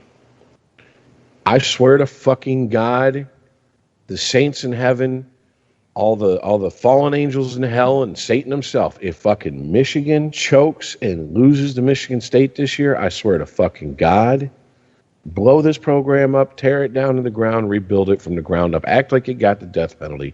Treat it like SMU as far as I'm concerned. Because the shit, this is now an epidemic that is in the culture. You have a handful of rivals. You have no signature wins against those rivals worth talking about since Lloyd Carr left. But you got some signature losses to those rivals through 3 fucking coaching changes. Like, and by the way, working on fucking 15 goddamn years now. I know. I'm over it. I'd call the punt return a signature win. Trouble with the snap? Yeah. No, that's a signature loss. I'm talking about Michigan has no signature wins. Over Notre Dame, Ohio State, Michigan State, Penn State, Wisconsin. I thought you shifted to MSU. My bad. No. What I'm saying is, if they go in there and Michigan plays MSU like D'Antonio is still still standing on the sidelines, blow this fucking program up, tear it down, fuck it. You want to rebuild for the modern game? Fine, rebuild for the modern game, but do it the right way. Tear it down to the studs, replace any that need to be. Make sure your load-bearing walls are up to code and move on. Because I don't know what they're going to do. Who do you plug in there? I don't think Les Miles is coming here. I don't. I think it's not the job that it used to be. Yes, it's still a prestigious school. It still has a prestigious history, blah, blah, blah, blah, blah, whatever the fuck. But it ain't the job it used to be. And if he wasn't going to come here then, when there was some prestige still, and there was some shine still on this fucking head coaching job up here, why would he come here now? Especially knowing that he's going to basically take all those steps back with Michigan that he took forward with Kentucky. Well, not Kentucky, Kansas, excuse me. I mean, he's basically starting, once again, from scratch. I mean, how many years has he been at Kansas now? 2, 3, second, third season? Hey, Kansas. You there, Kansas? Yeah, I think he went to sleep. I didn't go to sleep. Well, how many seasons has Miles been there? 3. See? He's one more year from... That's his first recruiting class completely. Except for maybe a few redshirt guys that were left over. I mean, I would imagine he's the type of coach who wants to see it through. It's not like Ohio State's calling or Alabama's calling going, Nick Saban just had a massive stroke and he's a vegetable and we need you here now. Rich Rod, Brady Hoke, Jim Harbaugh, we kind of need your help. Well, that's a call I'd have fucking really wished I got in 2007. But I didn't. So, have a nice one. What year did Harbaugh show up? This is his 6th season. So, 2015? Yeah, Rich Rod lasted 3 years, 7, 8, 9, 10, 11, 12, 13, 14 was Hulkamania. So, yeah, this will be his 6th season. Well. And by the way, it's not just sports people now saying, so what the fuck, Jesus and khakis. You have people like Conan O'Brien do an entire fucking 5-minute skit on how Harbaugh ain't shit. And I'm like, really? So we've become the laughing stock of late night television. Wonderful. Even the Lions managed to dodge that spotlight most of the time. Well, he gets the job done against MSU. He's winning that series by 1 game. We'll see. All right. So pro football. All right, Lions defeating the bye. Yeah.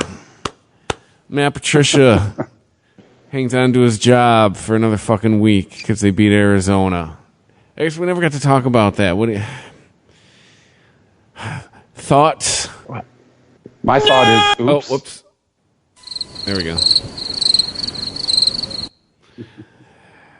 I mean, just that's classic Lions, right? That is same old Lions. Yeah. Same old Lions isn't going 0-16. That's not something that happens a lot. Same old Lions is hope at the beginning of the season, drop a few close games. Apparently now, same old Lions is being switched to lose the lead and then lose the game ultimately. Yeah. And then you win a game like this and it buys your head coach and your GM, who should probably be blown out. They should have been blown out on this bye week, but whatever. It buys them, another couple fucking weeks. And for what? For what? What's going to change? What's going to change now between now and the end of the year? They could sign Le'Veon Bell. Let me put this. Oh, that's wonderful. You have a You have a fucking locker room who's in, half-ass open rebellion against the head coach because the guy don't know how to talk to people. You have a GM who apparently can't get control of anybody who's working underneath him. And now you're going to bring in basically a nuclear bomb and drop it in the middle of that locker room. Because, it's not like Bell doesn't have the talent on the field. He's the problem. That's all there is to it. What more proof do you need? They backed up the Brinks truck for him and then just said, fuck it, later. We'd rather take the cap hit than deal with you. That's saying something. So, yeah, it's a perfect signing for the Lions. If him Bring and AP. Why not? Why not? They can get rid of Swift and Kerryon Johnson. Have AP and Le'Veon Bell. I honestly thought. Hell yeah. I honestly thought the stars were aligning for the Lions with Prescott fucking his ankle up like he did. Uncle Jerry, he loves him them Texas players, them boys from back home. That's where Stafford's from. Boom. Needs QB now. Look at Bob Quinn. Go. Well, you can do one last thing as the Lions GM, or we can fire you and we can do it for you. And that's trade Matt Stafford. And we need a first-round pick. Don't care what else you get, we need a first-round pick. Period. End of story. Then they trade fucking Stafford. Stafford goes to the fucking Cowboys. They clean house. Later for you, Quinn. Later for you, fucking Patricia. Welcome, Dan Quinn, to the Detroit Lions. Dan Quinn?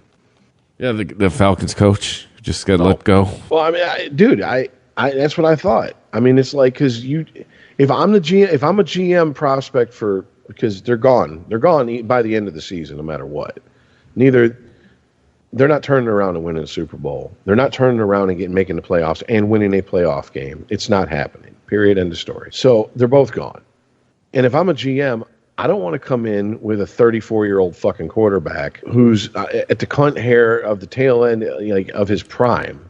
He's hanging on by a fucking crotch hair to his prime and do a rebuild. Especially since they just got done doing there's only 3 players still on the Lions who were on the Lions when Quinn came in and got the job as GM. Stafford, Prater, and the long snapper. That's it. This has been an entire blow up and rebuild of this team with a defensive guru who has 2 seasons of running one of the worst defenses in the league. They're doing great. What the fuck they're doing with their draft? Well, my defensive schemes are really dependent upon getting players for the schemes. And your boy's been out there drafting. You took a fucking cornerback, 4th overall? And he's not even out there fucking for every goddamn down. What'd you draft him that high for? What scheme is that? The sit on your ass and warm the bench scheme? It's not a 4-6. It's not a 4-3. It's not a 3-4. It's not a Tampa 2. What type of scheme are you fucking plotting for? Hey, all I know is the guy who was averaging 9 and 7 and took us to the playoffs. What was it, 2-3 times? He wasn't good enough. Because it wasn't Quinn's guy. And I shouldn't put this past the Lions, but I'm hoping they're intelligent enough not to do this. To not fire Quinn and keep Patricia and go through what they went through with Quinn coming in and saying, well, you can't get rid of Caldwell yet, and handcuffing him for a year. No. If you're going to bring in a new GM, the culture in this for this team is horrible. They don't believe they can win. You have bona fide winners, locks for the Hall of Fame, come to this team later in their career. And they're like kids on Christmas morning when they come downstairs and they see all the presents. They're like, yeah, we got so many weapons and we're going to turn the culture around here. And then they start opening those gifts and they're all hand-knitted sweaters from grandma. And the puppy is dead. And it's like, I forgot to poke holes in the box. Fuck. And this is every year for this team. I mean, dude, AP came here. First couple weeks, he was the sole highlight of the fucking Lions. And he wasn't playing like vintage AP. He was just being a competent back. Man. And people were fucking literally coming in their fucking underwear around here like he was the second coming of Christ himself. The periods in that guy's career are going to be the Redskins and us. That's unfortunate. And I don't see any... Yeah, I don't understand why people were like... You're right, Rich. People were like, oh, we got AP. And I'm like, what do we got, time machine? Because it's 2020. It ain't 2010. What are we thrilled about? What are we doing? I've been saying it for 4 years. We're taking out someone else's trash. Look, for so long, the Lions is a top-down organization. The very top, the owners do not care if they ever go to the playoffs again. And they won't spend the money. They won't do the things that it takes to get people here to play. They're in a worse spot than the Block M is. Because you're right, we only get prime players when they're done playing, but they still need a paycheck. That's the only time we'll get them. Any hope that we get somebody like Le'Veon Bell right now, fuck that. He's still got some time left to play. He ain't coming here. We just don't do what it takes to win. They don't care enough to win. And see, this is the fucked up thing. In so many other facets of business, this would be considered an asset, but the Ford family is so fucking loyal to the people they bring in the front office and in the head coaching positions, for the most part, that it's a detriment to them. Like, you got to know when to cut ties and when not to cut ties. Like, I don't understand. Did Matt Millen have pictures of the people in the Ford family fucking children or something? There was no excuse for that to go on as long as that went on. None whatsoever. We were the laughing stock of the NFL up here for a decade because of that moron. I don't care how good and how mean of a player he was. Great. He ain't in pads anymore. Now he's behind the desk. He sucks at that. Get him out from behind the desk. Oh, but William Clay Ford likes him so much, and Martha Ford likes him so much. That's fine.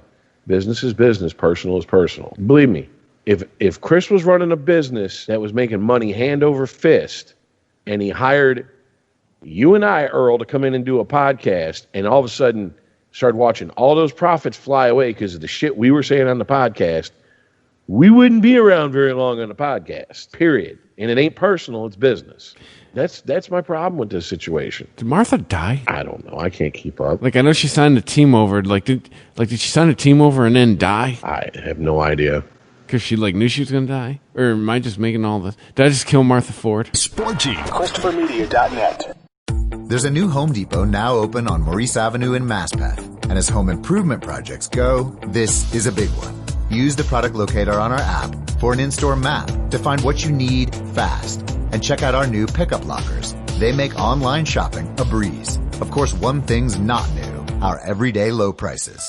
The Home Depot, now open near Maurice Avenue and Long Island Expressway in Maspeth, and always open at HomeDepot.com. The Home Depot, how doers get more done. There's a new Home Depot now open on Maurice Avenue in Maspeth. And as home improvement projects go, this is a big one. Use the product locator on our app for an in-store map to find what you need fast. And check out our new pickup lockers. They make online shopping a breeze. Of course, one thing's not new, our everyday low prices. The Home Depot, now open near Maurice Avenue and Long Island Expressway in Maspeth, and always open at HomeDepot.com. The Home Depot, how doers get more done. And now a game of Commercial Chicken, brought to you by Progressive, where we see how long Flo can go without talking about insurance. Ready? Go. So, have you noticed how everyone's grammar is completely awful now? Like, the texting and the LOLs. Whatever happened to punctuation? I mean, drivers who switch to Progressive could save big. Okay, you win. We can't help but save customers money. Progressive Casualty Insurance Company and Affiliates. ChristopherMedia.net. Sporty.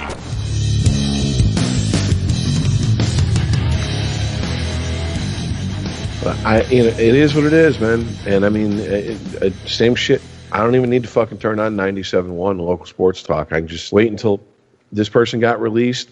Hold on. Let me check Messenger real quick. Yep, there it is. That's what I'm going to hear from every dumbass Lions fan for the next fucking week and a half, is what's coming out of Earl's mouth. Think we can get Bell? For what? What for? Yeah. What are you going to do with him? Run him into the ground. If he ain't going to sit around and put up for losing with the New York Jets and the Brinks truck they backed up for him, the fuck makes you think he's going to sit around and take that shit in Detroit? And he can pick anywhere he wants to go, because guess what? No matter where he goes, he's getting $6 million. So he can actually be picky about where he ends up, because he's getting that $6 million no matter where he fucking plays. The Jets said, we'll give you $6 million to not play football anymore for us. He said, okie dokie. Yes, exactly. And maybe that's what someone needs to do to him. Maybe some executive needs to sit him down and go, pull a Billy Bean, David Justice moment. Well, you're paying me $6 million to play for you. No, I'm not. I'm paying you $1 million to play for me. The Yankees are paying me $5 million for you to play against them. That's what they think of you. You want to hold on to the sport. I want to milk every last ounce of the sport out of you that I can get. Let's work together on this. I've heard New England batted around as a landing spot for Bell. Well, if that happens, here's my advice to Bell. Put your head down. Yeah, shut up. Keep your mouth shut. Do what the fuck you're told. Yeah. Shut up and get your ring. Because it's obvious that Bill Belichick doesn't give a fuck about you want to dance and celebrate in the end zone. That's fine. But you got to get in the end zone first. Period. End of story. I mean, Cam Newton is still Cam Newton. And he's playing for Bill Belichick. Yeah, man. He's doing his Wakanda forever. By the way, did someone tell these people that that's not a real country? I'm just wondering because they're acting like it's a real country. It's not a real country. Out of here with your hate facts, Rich. But anyways, still dressing like a fucking 18th century dandy when he goes into fucking and comes out and does his press conferences. Belichick don't give a fuck. Just win. That's what I'm here to win. I'm not here to critique your fashion sense. Okay. If Bell could keep his mouth shut and he really wants to win, might be a good position for him. I don't think he can keep his mouth shut. Track record gives you everything you need to know on most people. When Barkley got hurt this year, you said it. He's injury prone. Doesn't mean he's not talented. Just means he's injury prone. Some guys get bit by the injury bug quite a bit. Can't win with them. To quote Mike Singletary, can't win with him. Can't do it. So, bye-bye. Bell ain't worth the headache if I'm a contender. Not unless our running game is due. I mean, like we can't get half a yard average on carries. I'm not trying to bring someone's going to blow up my locker room in there just to average, because what's Bell averaging with the Jets? Like 3.4, 3.6 yards carry. Ain't shit. I think LA would be a great place for him. Chargers, Rams. Yeah. How far? He could even go to San Francisco. Why would he want to go to San Francisco? He'd be the feature back. Yep. If that's what his ego needs, I guess. But, I mean, to me, right now he's on the Jets, man. Any place is going to be an upgrade. Right now, he ain't on nobody. Yeah, right now he's unemployed. As of an hour and a half ago, yeah, he is a free agent. Yeah, but as you said, unemployment right now is paying him more than any of us is going to see. My point is, unless his ego needs that boost, you just got to get out of jail free card by getting the Jets to let you go. Yeah, you've got your paycheck now. If you want to go someplace where you're the biggest fish in a tiny pond, then you don't care about championships. I don't want you on my team. If I'm a general manager, I don't unless I'm a general manager of a team that's so destitute to get asses in the seats or eyes on the television. Like, maybe we can squeak into the top 10 in jersey sales if we sign Bell. But if that's how desperate I am as a general manager, I've made some bad decisions in my general managing career. I should probably look for another job. It's true. Another career, period. So that's what I'm saying. Like, why would he go anywhere but a contender? And if he does, it shows me that winning isn't the most important thing. His ego getting stroked is. If that's the case, later for you. Well, he just proved he wanted to get paid. He sat out a whole year because he wanted to get paid. So whoever comes up with the long money is going to get Le'Veon Bell. Speaking of long money, or maybe not, Dallas. Oh man. This was not in the cards for you, Uncle Jerry. The Red Rocket relaunching. I couldn't believe the press conference. We have our quarterback. His name's Andy Dalton. I'm like, really? Okay. That's who you're hanging your hat on? All right, you enjoy that. Well, I think like this did him a favor. This did Dak a favor because that defense. My God, man, my God. They looked competitive against the fucking Giants. The Giants are a big pile of shit. And straight up dumpster fire. Yeah. Like, I know it's Mike McCarthy's first year down there. Whoever's the DC, fire him. Like, again, I mean, the last, there was a game where Dak Prescott threw for 500 yards and 4 touchdowns, and they lost. He can't do his job better than that. So this looks the NFC East this year. Oh, someone's going to win that division and host a playoff game with most likely a losing record. Yeah. So there you go. So if your team's in a strong division, you're going to be looking at the NFC East going, motherfucker, why can we be in that division? And there's an extra playoff spot this year. Mm-hmm. But it's, do you see Dallas, do either guys see Dallas trading for anybody? Oh, is this the obligatory Kaepernick conversation? Yeah, it'll definitely be somebody white. I don't know.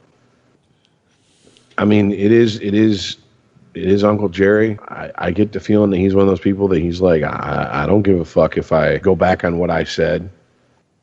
If I made a statement publicly and now I go back on it, I don't care.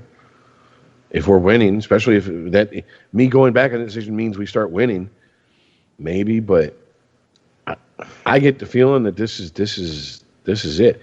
First of all, why is Prescott not re-signed? If they're going to move ahead, as Uncle Jerry says, and Dak Prescott is our quarterback of the future, why haven't you put that contract out in front of him?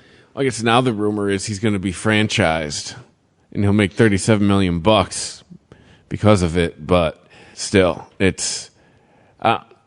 He was making his case. He was making a hell of a case.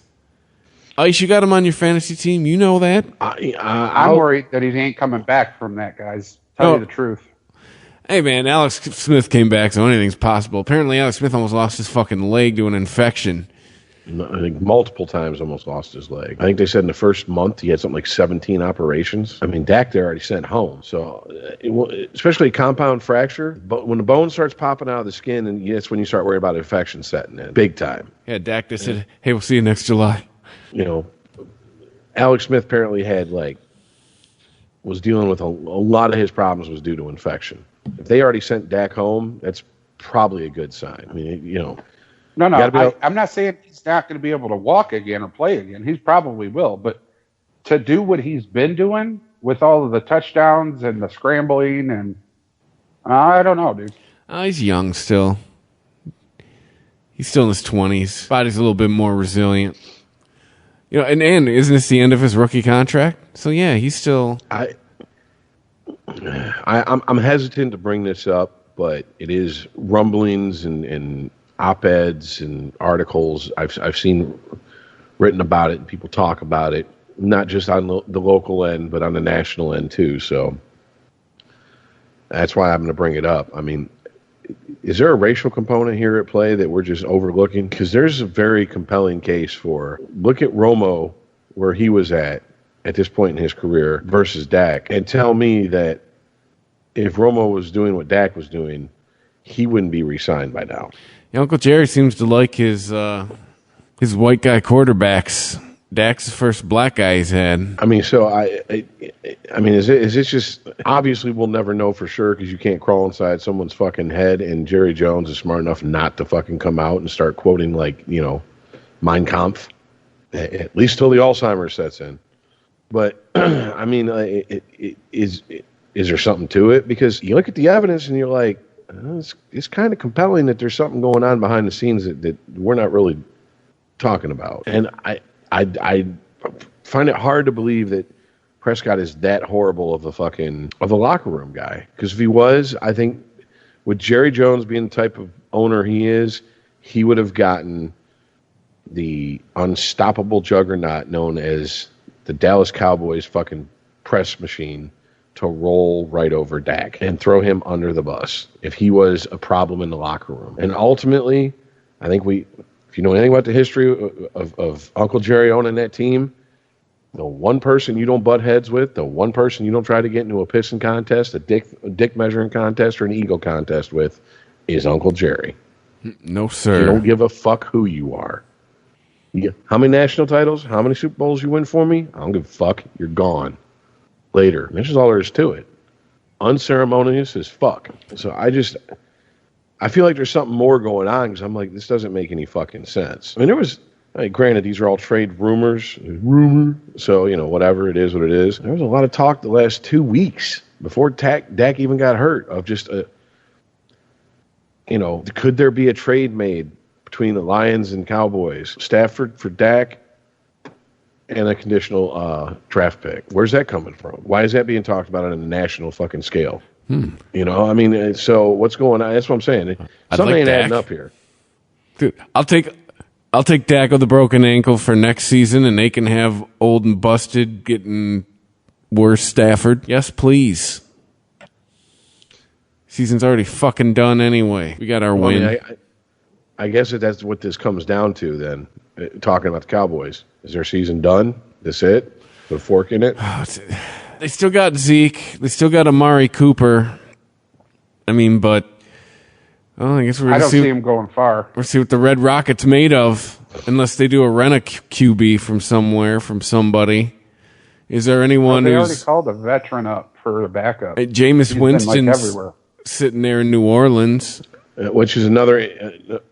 It's interesting you bring him up because in one of the articles I read, his name was mentioned. They said, why the fuck is Winston a backup to Drew Brees when he could be a starter better than some of the starters that are playing right now? Like, basically they're saying, like, New England's sitting there. Why are they sitting on him? Trade him while there's a demand for him and you can get something for him. Yeah. Don't wait to the last minute because the NFL is very much you can't hide shit. If there's more than two, it's like the line from fucking Game of Thrones. How many people know about it? 5. Okay, well, it's not a secret anymore. 2 people can know a secret. More than 2 people know it, it's information. Yeah. Information always gets leaked. Hey, speaking of information, breaking news: Nick Saban has the COVID. Saban has COVID. Well, my tater tots and pears are with him, and I hope that he gets better soon. But no, seriously, it kind of makes sense. Like, okay, you're obviously going to stick with you're running with Breeze for now. Although I feel it's unfair to give Breeze. He's showing his age, but he's also been without his number one offensive weapon like the entire season. He had Michael Thomas for what, a quarter? Yeah. I mean, like if Michael Thomas comes back and all of a sudden Drew Brees is being Drew Brees again, like it's like let's not bury the man just yet. I know, but football players have such a short career span that can end at any moment. What is the point of taking Winston, who's already had 5 years of fucking starting experience, and putting him on a bench and him doing nothing for you? He's probably waiting in the wings. They probably signed him like, look, listen, Drew's going to be leaving. You could take over. Just hang out, learn the playbook. I mean, that's my thinking on it, but I'm not the GM of the Saints. Hold on, I want to see. Yeah, he's only on a 1-year contract. There you go. You got Mariota on the Raiders. They can bring him out, dust him off. Contracts for $1.1 million. His base salary is $952,000. Damn. $148,000 of a signing bonus, and $3.4 in incentives. Which, I mean, let's be honest here, he ain't gonna get. You know what I'm saying? Like, unless Breeze goes down, he's not going to get the chance. Unless Drew gets injured. So ship his ass. Hey, that's a fucking that's a movable contract. And it's a contract that's not locking you down for the next couple of years. I don't know. I don't know New Orleans depth chart enough to tell you who's sitting behind him. But I mean, I would imagine if you lose Breeze, if you lose Breeze, you're pretty much going, well, that's the end of our season anyways. Oh, they thought that last year, and then Teddy Bridgewater came in, kept the ship afloat. That's true. I mean, now he's in Carolina making them legit. But yeah. I guess while we're talking about QBs, what's your boy, dude? Forgot what down it was?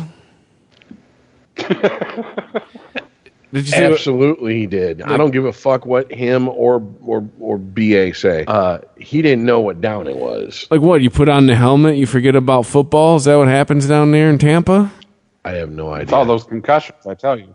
Dude, that screenshot I sent you guys, I've never seen that look on Brady's face on a football field ever. Even playing for Michigan. That was a complete blank stare. Oh, wait, what do you mean that was fourth down? What? What's going on? Yeah. You know what I'm saying? Like, that was... And then for him to, like... I knew what down it was. Well, why'd you do what you fucking did? If you knew what down it was, what's the problem? Why are we having this conversation? You obviously didn't. Somebody didn't know what the fuck. Somebody's situational awareness was in the toilet at that moment. I'm probably going to go ahead and say, since you're Tom Brady, you're the general on that field, there were probably people going, wait a minute. You guys count the downs right? Man, whatever. It's Tom Brady. Just do what he says. You never know. Maybe he's got the. I get 5 downs. I don't know. He's going to pull that card out. Tom, the appropriate phrase is, oops.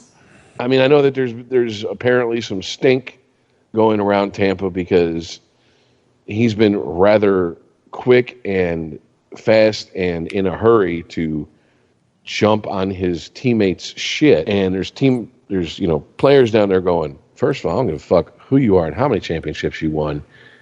You raise your voice at me like that again, there's going to be a fucking misunderstanding. So I don't know how it went in New England, but if he could get away with fucking yelling and screaming at everyone like they're children, that shit don't seem like it's going to fly in Tampa. Which means he ain't the leader that they need in Tampa. If he was the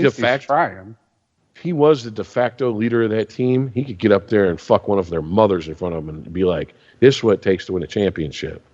How do I know? Because I got 6 of the motherfuckers. Yeah. How many of y'all have? Shut the fuck up and tell your mother to swallow. Now let's go win this game. But that ain't happening.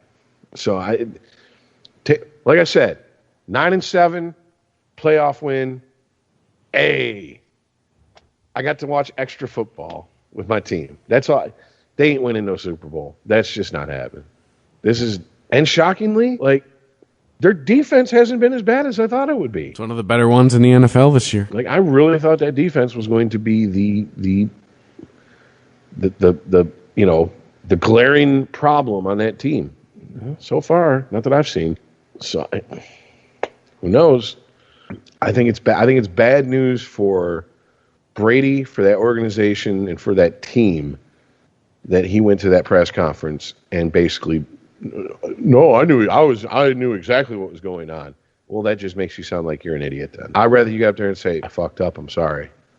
I've talked to the guys on the team, told them it won't happen again. No excuse. I'm not going to make an excuse for you. But I've already apologized to my teammates. You're the press. It's not my job to apologize to you. And that'd have been the end of it for me. I think you'd probably get more respect that way. But kiss my ass and suck my dick, everyone. That's my retirement speech.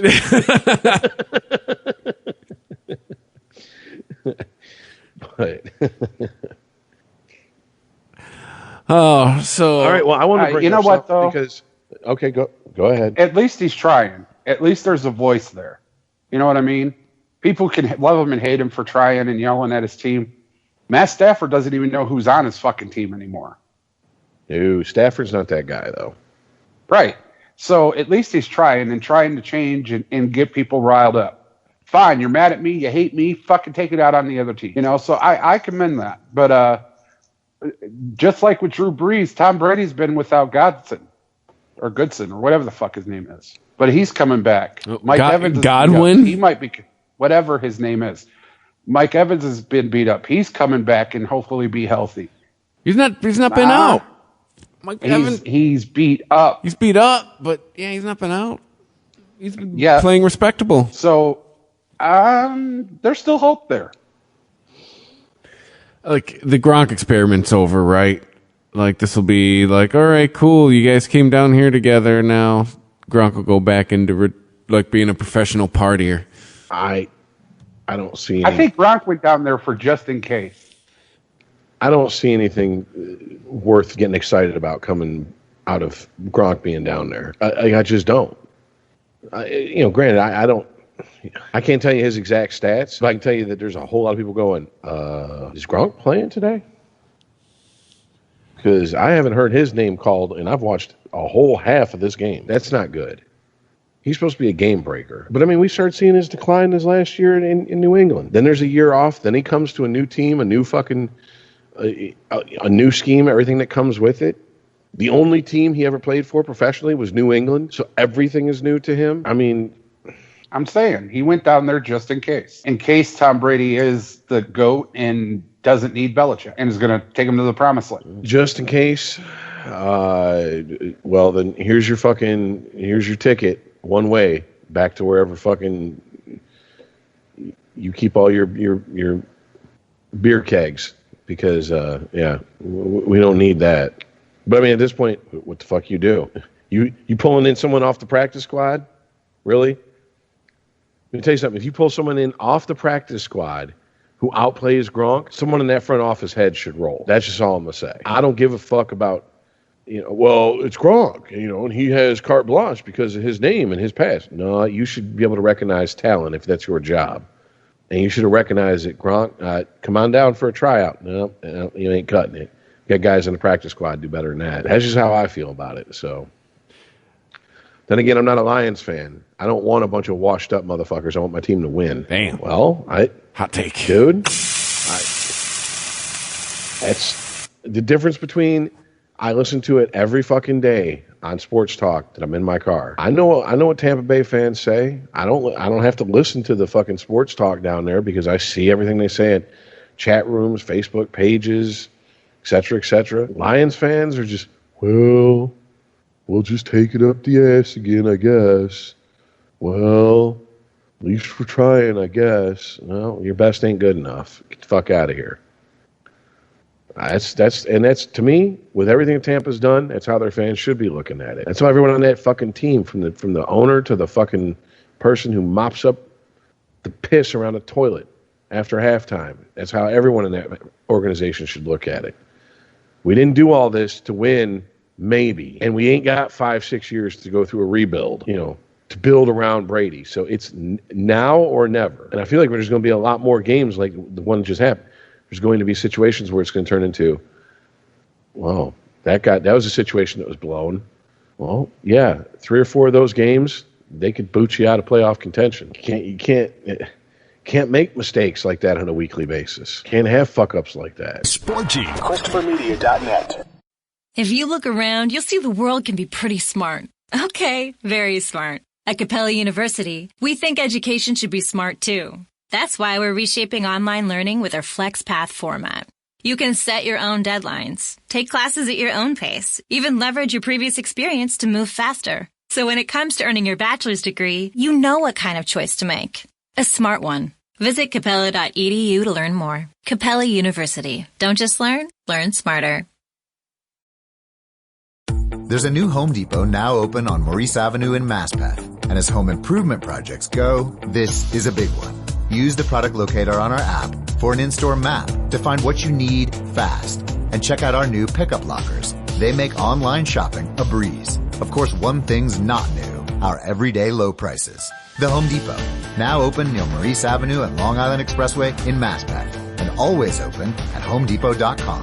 The Home Depot, how doers get more done. Look in your home. Look in your office. Look in your home office. Everywhere you turn, there's so much smart.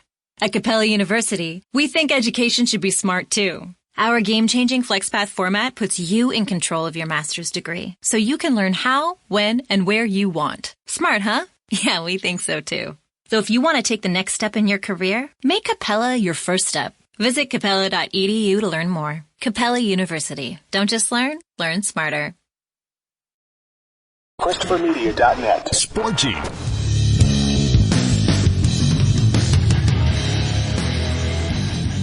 So, Rich, you were saying there was something that you wanted to bring up before we got to the picks?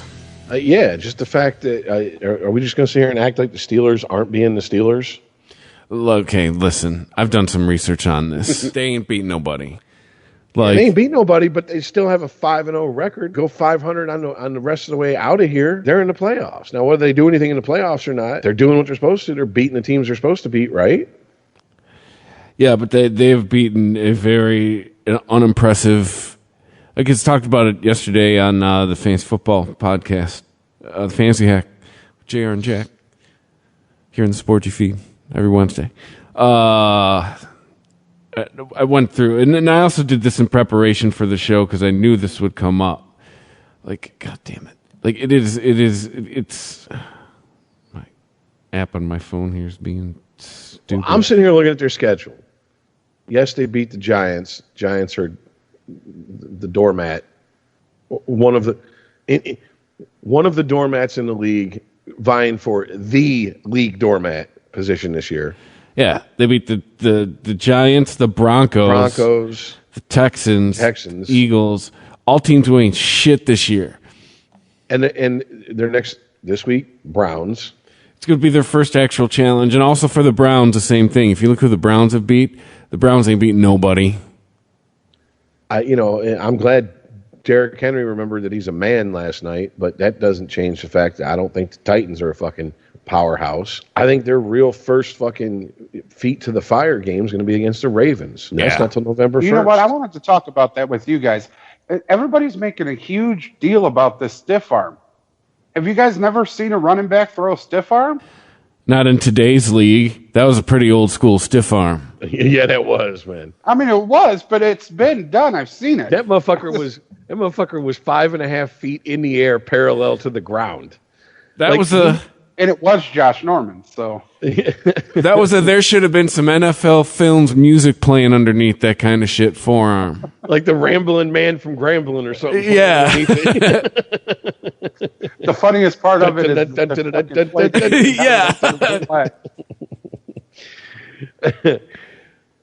No, man. I mean, but still, that was a hell of a. Hey, look, a good play is a good play. That's what we watch these games for, right? The Titans ain't my team. I don't give a fuck. But when I saw that play, I was like, oh shit! You know what I'm saying? Well, real quick, while we're on the Titans, can we just? Hey, let's. Obviously, there was a protocol broken in Nashville somewhere, right? Because I mean, the rest of the league seems to be fine. Yeah, you've had your one or two cases here and there, right? Isn't that best case scenario?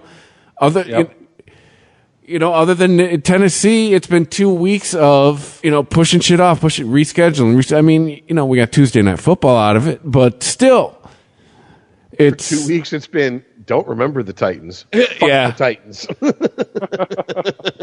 Because I think other than the Titans, the NFL's done a pretty good fucking job with COVID. I don't know Nashville strip club situation, but I'm thinking somebody got a few other guys, went to a strip club, had some fun, came back, passed that shit around like a party joint, and yeah, that's what I think really fucking happened.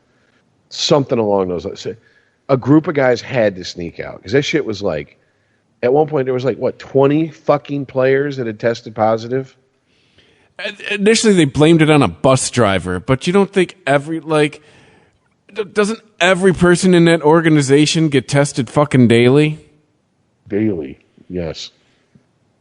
And please explain this to me. If everyone is taking the test every day, everyone is doing what they're supposed to as far as masking up, social distancing. If doctors and nurses aren't passing it around that bad, and they're a lot closer proximity to people with a lot worse cases of it than a bus driver who's able to come to work and is asymptomatic. See what I'm saying? Yeah. So some point the discipline broke down. This is the end result of it. Who went to the strip club? We want answers. You almost fucked up the whole season. I'll tell you what, if they had to cancel a week or two of the entire league, the NFL would find out who that person is, and Kaepernick would be thinking, maybe I can get a reprieve when he sees what they do to that motherfucker and start blacklisting him. Right. Judas and Hitler would be in hell going, maybe we can get forgiven. Jesus Christ. There's just, because I can't imagine if they're fucking around cost the NFL 2 weeks worth of fucking income in the middle of a season that they're holding on to for dear life. I wouldn't want to be that motherfucker. Yeah. So, and Cam Newton was back at practice starting tomorrow. Well, the day this show posts. So, and I guess he was asymptomatic too. He never showed any symptoms. So, which, I mean, hey, good for him, man. Yeah. I'm just saying. A lot of old people, well, so-and-so died. I'm like, I'm waiting for the, due to COVID complications type situation. And there's some motherfuckers that get it. You're like, oh, this bitch is dead. This motherfucker's dead. Yeah. And then like 3 days later, they're, up there dancing around. I'm fine. How are you feeling? I'm like, what the fuck? What kind of pandemic bullshit is this? Like, if you get it, you should be on death's bed or dead for everything we've gone through for the last 7 fucking months. You know what I'm saying? Like, I'm not trying to get off on some like conspiracy theory shit, but I'm starting to be like, did we kind of like over fucking dramatize how bad this shit really is? Like for the average person? Because I've had those thoughts. Tom Hanks ain't a young man. If Nick Saban comes through this with flying colors, he ain't a young man. Don't give a fuck how much dye he puts in his hair. DJT made it. That's Boris Johnson made it. Boris Johnson had to be put on a ventilator. I'm just saying, man. I'm not saying Trump didn't have it, but I'm just saying, like, I ain't convinced he's 100%. Like when it comes to politicians, showing weakness is a completely different thing. What honestly scared me was when Vaughn Miller caught it in the off season, and then wrote that op-ed and was like, it was absolute hell. Shit, like a 29-year-old producer for the afternoon show on the local sports talk station catches it. He's out for 6 fucking weeks. Like, didn't leave his house for 3 weeks. Couldn't leave his house for 3 weeks. Had a fever of over 103 for a week and a half straight. Like, I'm going, what the fuck? What 29 seemingly healthy guy, world leaders who eat like shit and don't take care of themselves, and they shake it off like a dog shaking off the cold. What the fuck? Shit doesn't make any sense, but whatever. That's why I'm not a scientist. So. Boy, what it did is no Thursday Night Football this week, but a third double Monday. I'm not rooting for the virus, but I'm not hating these double Monday games. Just saying. Well, do we want to get to the picks then? Yeah.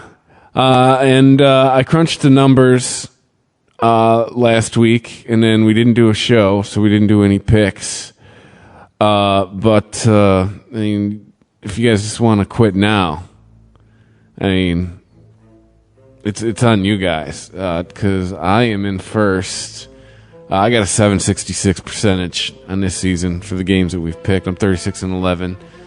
Ice, you're at 638 at 30-17. Rich, you're at a 581 percentage at 18-13. You picked one less week than we did. So went from first to worst in one season, baby. Yeah. So I guess I'll let's see here. Let's go Ice, Rich, me. I'll be honest with you. Y'all don't want to do the picks, that's fine. This is the most hackneyed fucking hacky shit we could do on this fucking show. I just know that fucking Earl, he's got to flex his nuts at some point, and his wife probably tells him to shut up and roll over and go back to sleep. So this is probably the only time he actually gets to reach down there and realize that those aren't clock weights hanging between his legs. So damn. I'm just saying, let him pick so he can fucking got some strutting around to do. Man, nice. Love you too, Rich. I just don't care. Dude, I don't. I mean, it's fun. But it's like we're not even picking the spread. Like, hey, we can start incorporating the spread. Oh God, yeah, and then watch our fucking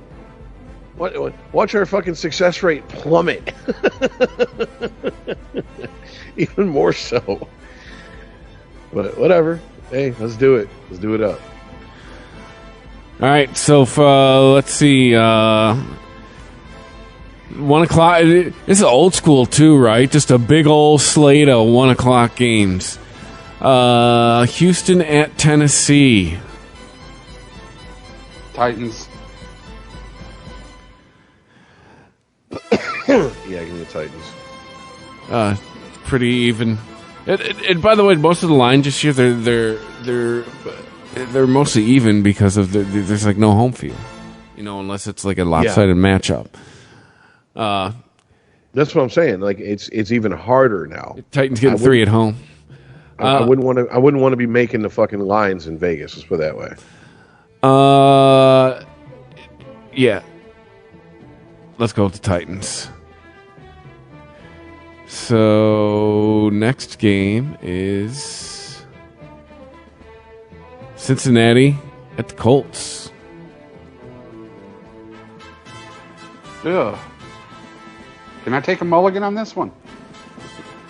You can say it's good in the tie.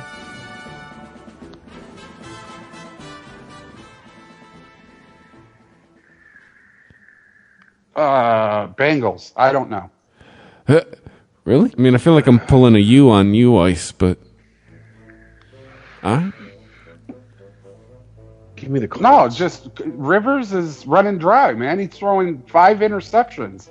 He's the worst quarterback in the league right now.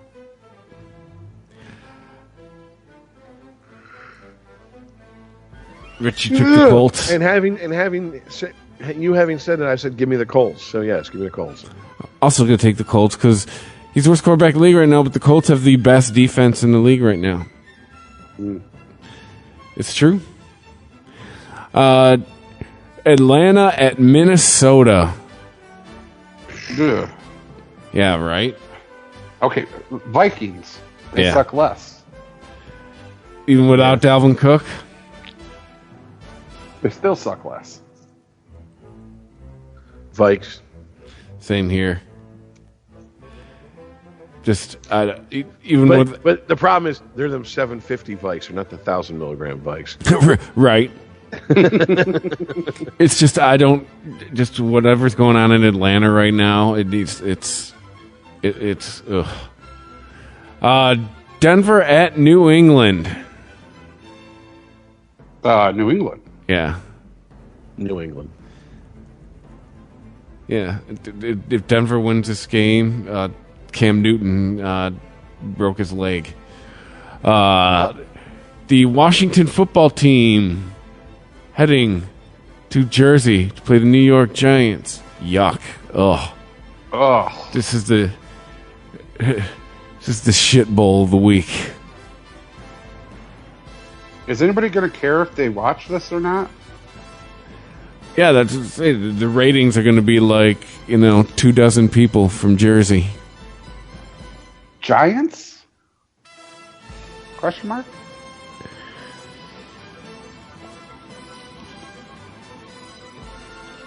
Yeah. Sorry. Hold on. Yeah, get Giants. Yeah, Giants get 2.5 at home. Yeah, at least the Giants are going to have their starters out there. Give me the Giants. I mean, they've already benched Dwayne Haskins. They had him inactive last week. Like, it's a shit show in Washington. The possible butt fuck of the week. It's a contender. The Ravens heading to Philly. Ravens.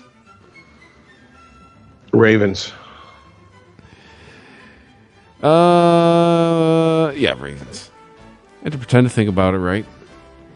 This is one of those, sometimes the game picked themselves. Cleveland at Pittsburgh. 4-1 versus 4-0. Steelers. I don't think the Browns are what they say they are. I'm with you. Give me the Steelers. I am taking the Browns. I like the Browns' offense a lot more than I like Pittsburgh's offense. Juju is just nothing now. James Conner is And then just keep in mind, Cleveland's got Kareem Hunt. They got Odell. I like the Browns in this one. Next up, Chicago heading down to Carolina, taking on. Give me the shit show. What does that mean? The Bears? The Bears.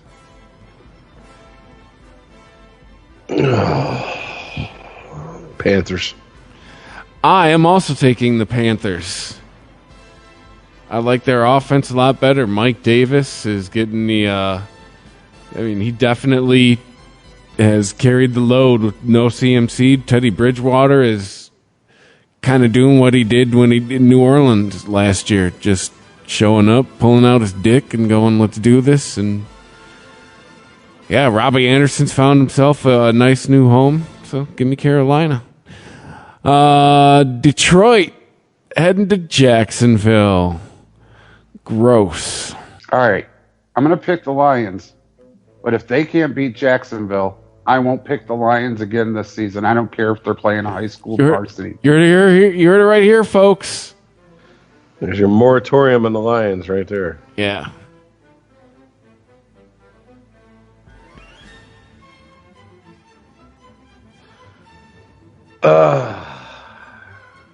Wow. This is an ugly game to pick. Detroit getting 3 on the road.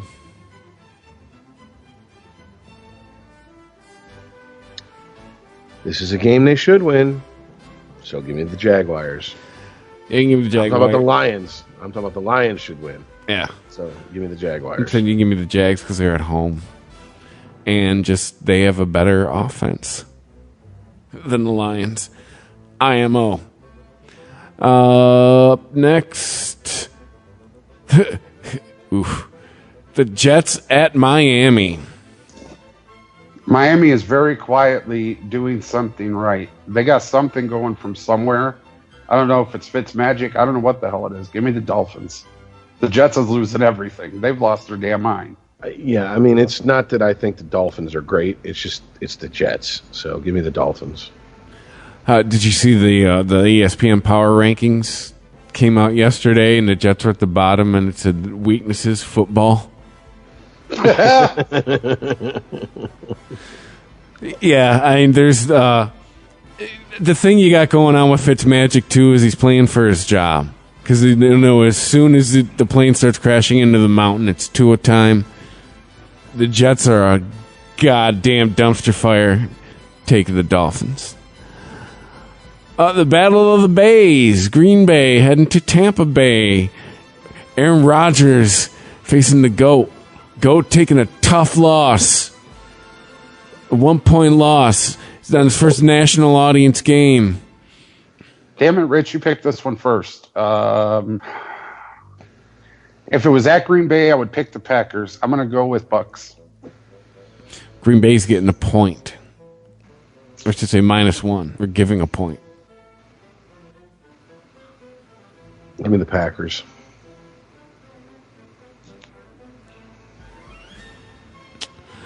I see the GOAT getting his shit together, handing Aaron his first loss.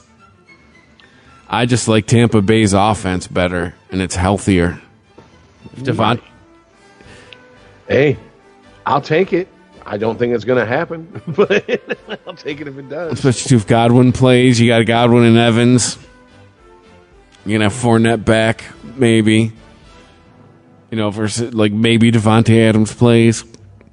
He's probably going to play just like, I don't know, it's at home. Like I said, he took a bad beat. He's going to be fired up.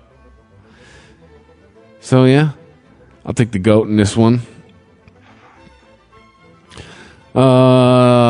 Los Angeles at San Francisco, the Sunday night game. I bet they thought this was going to be a way better matchup when they scheduled it. Bet you they did. Give me the Rams.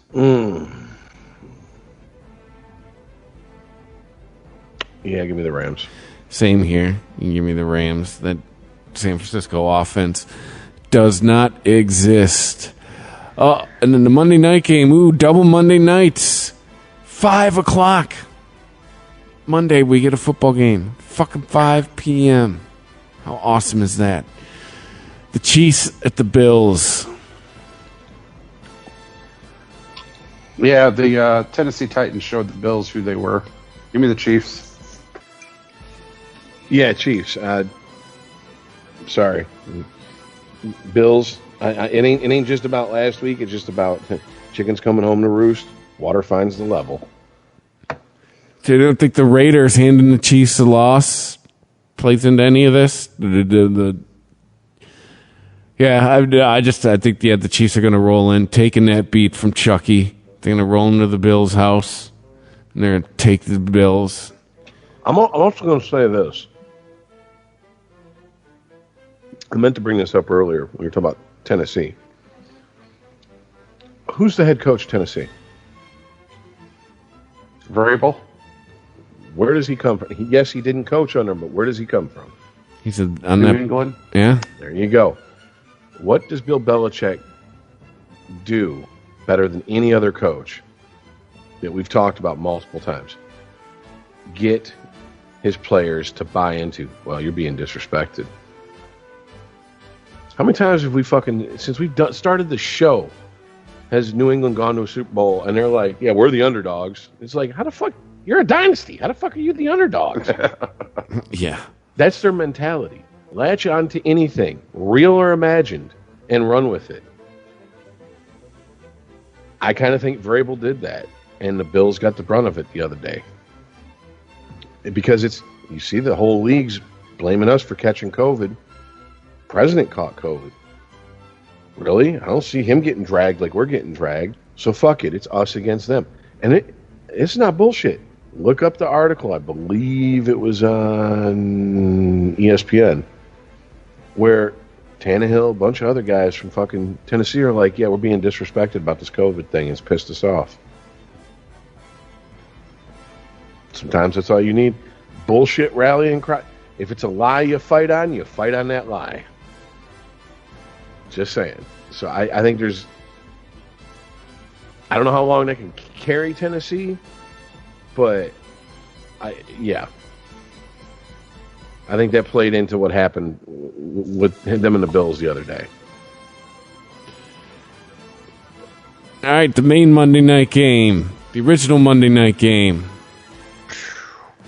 Cardinals heading into the Jerry Dome. The first Dakless Cowboys game at home. Yeah, sorry about your luck, Cowboys. Give me the Cards. Yeah, Cards. Oh, with that defense, it is DeAndre Hopkins season on Monday. Son, give me the Cardinals. He's going to have like 5 touchdowns and 350 yards. So there we go. There are the picks. And then next week, we start picking the home college teams when they all play each other 4 times. The Big Ten's one of those divisions, right? I believe so, yeah. Everyone's going to play everybody. Yeah. Is it going to be once? We're going to get 2 Michigan States? Probably not. No. Big Ten has, 14 teams? Yeah, that's right. I always forget. It's the big, not 10. So, yeah, you play your division and one out-of-division team, and there you go. There's your 8 games. Yeah. Or you play everyone in your division in 2 Western Division or leaders or legends, whatever the fuck. They changed the shit so much. Yeah, so the leaders, play everybody in their division, and then they play 2 people from the legends, and boom, there's your season. We'll see. I mean, by the way, I just, as far as the last time I looked a few minutes ago, the Alabama game and shit's going forward. So they give no fucks down there. 0. No. Sarkisian is the coach now. Well, I'm just saying, shit's a little bit different up here. Big Ten kind of drug their feet. However you feel about it, one way or the other, really doesn't matter.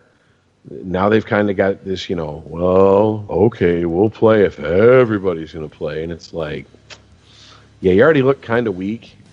So do the right thing. Do what you're supposed to do. Play your little shortened season. And let's move on to next season. Yeah. All right. Anything else, guys? Not off the top of my head. All right. Well, make sure you follow us on Twitter at SportyPodcast or email us, SportyPodcast@ChristopherMedia.net. If you'd like to share your opinion with us, go to ChristopherMedia.net, click on the Amazon banner. If you want to help us out, there's a PayPal button there as well. Check us out on Amazon Music. They're in the podcast game now, so you can find us there as well as blah, blah, blah. We are on Spotify, Apple Podcasts, the iHeartRadio app, Google Podcasts, Stitcher, wherever there's a podcast. That is where you can find us. We thank you for listening. We'll catch you next time. All right, later, guys. It's Sierra, new ambassador for WW, Weight Watchers Reimagined. The new My WW Plus, our most holistic program ever, helps you tackle the many elements that contribute to weight loss with tools to plan meals and get you moving. Join today with a limited time offer at WW.com. There's a new Home Depot now open on Maurice Avenue in Maspeth. And as home improvement projects go, this is a big one. Use the product locator on our app for an in-store map to find what you need fast. And check out our new pickup lockers. They make online shopping a breeze. Of course, one thing's not new, our everyday low prices. The Home Depot, now open near Maurice Avenue and Long Island Expressway in Maspeth. And always open at HomeDepot.com. The Home Depot, how doers get more done. Thank you for visiting ChristopherMedia.net.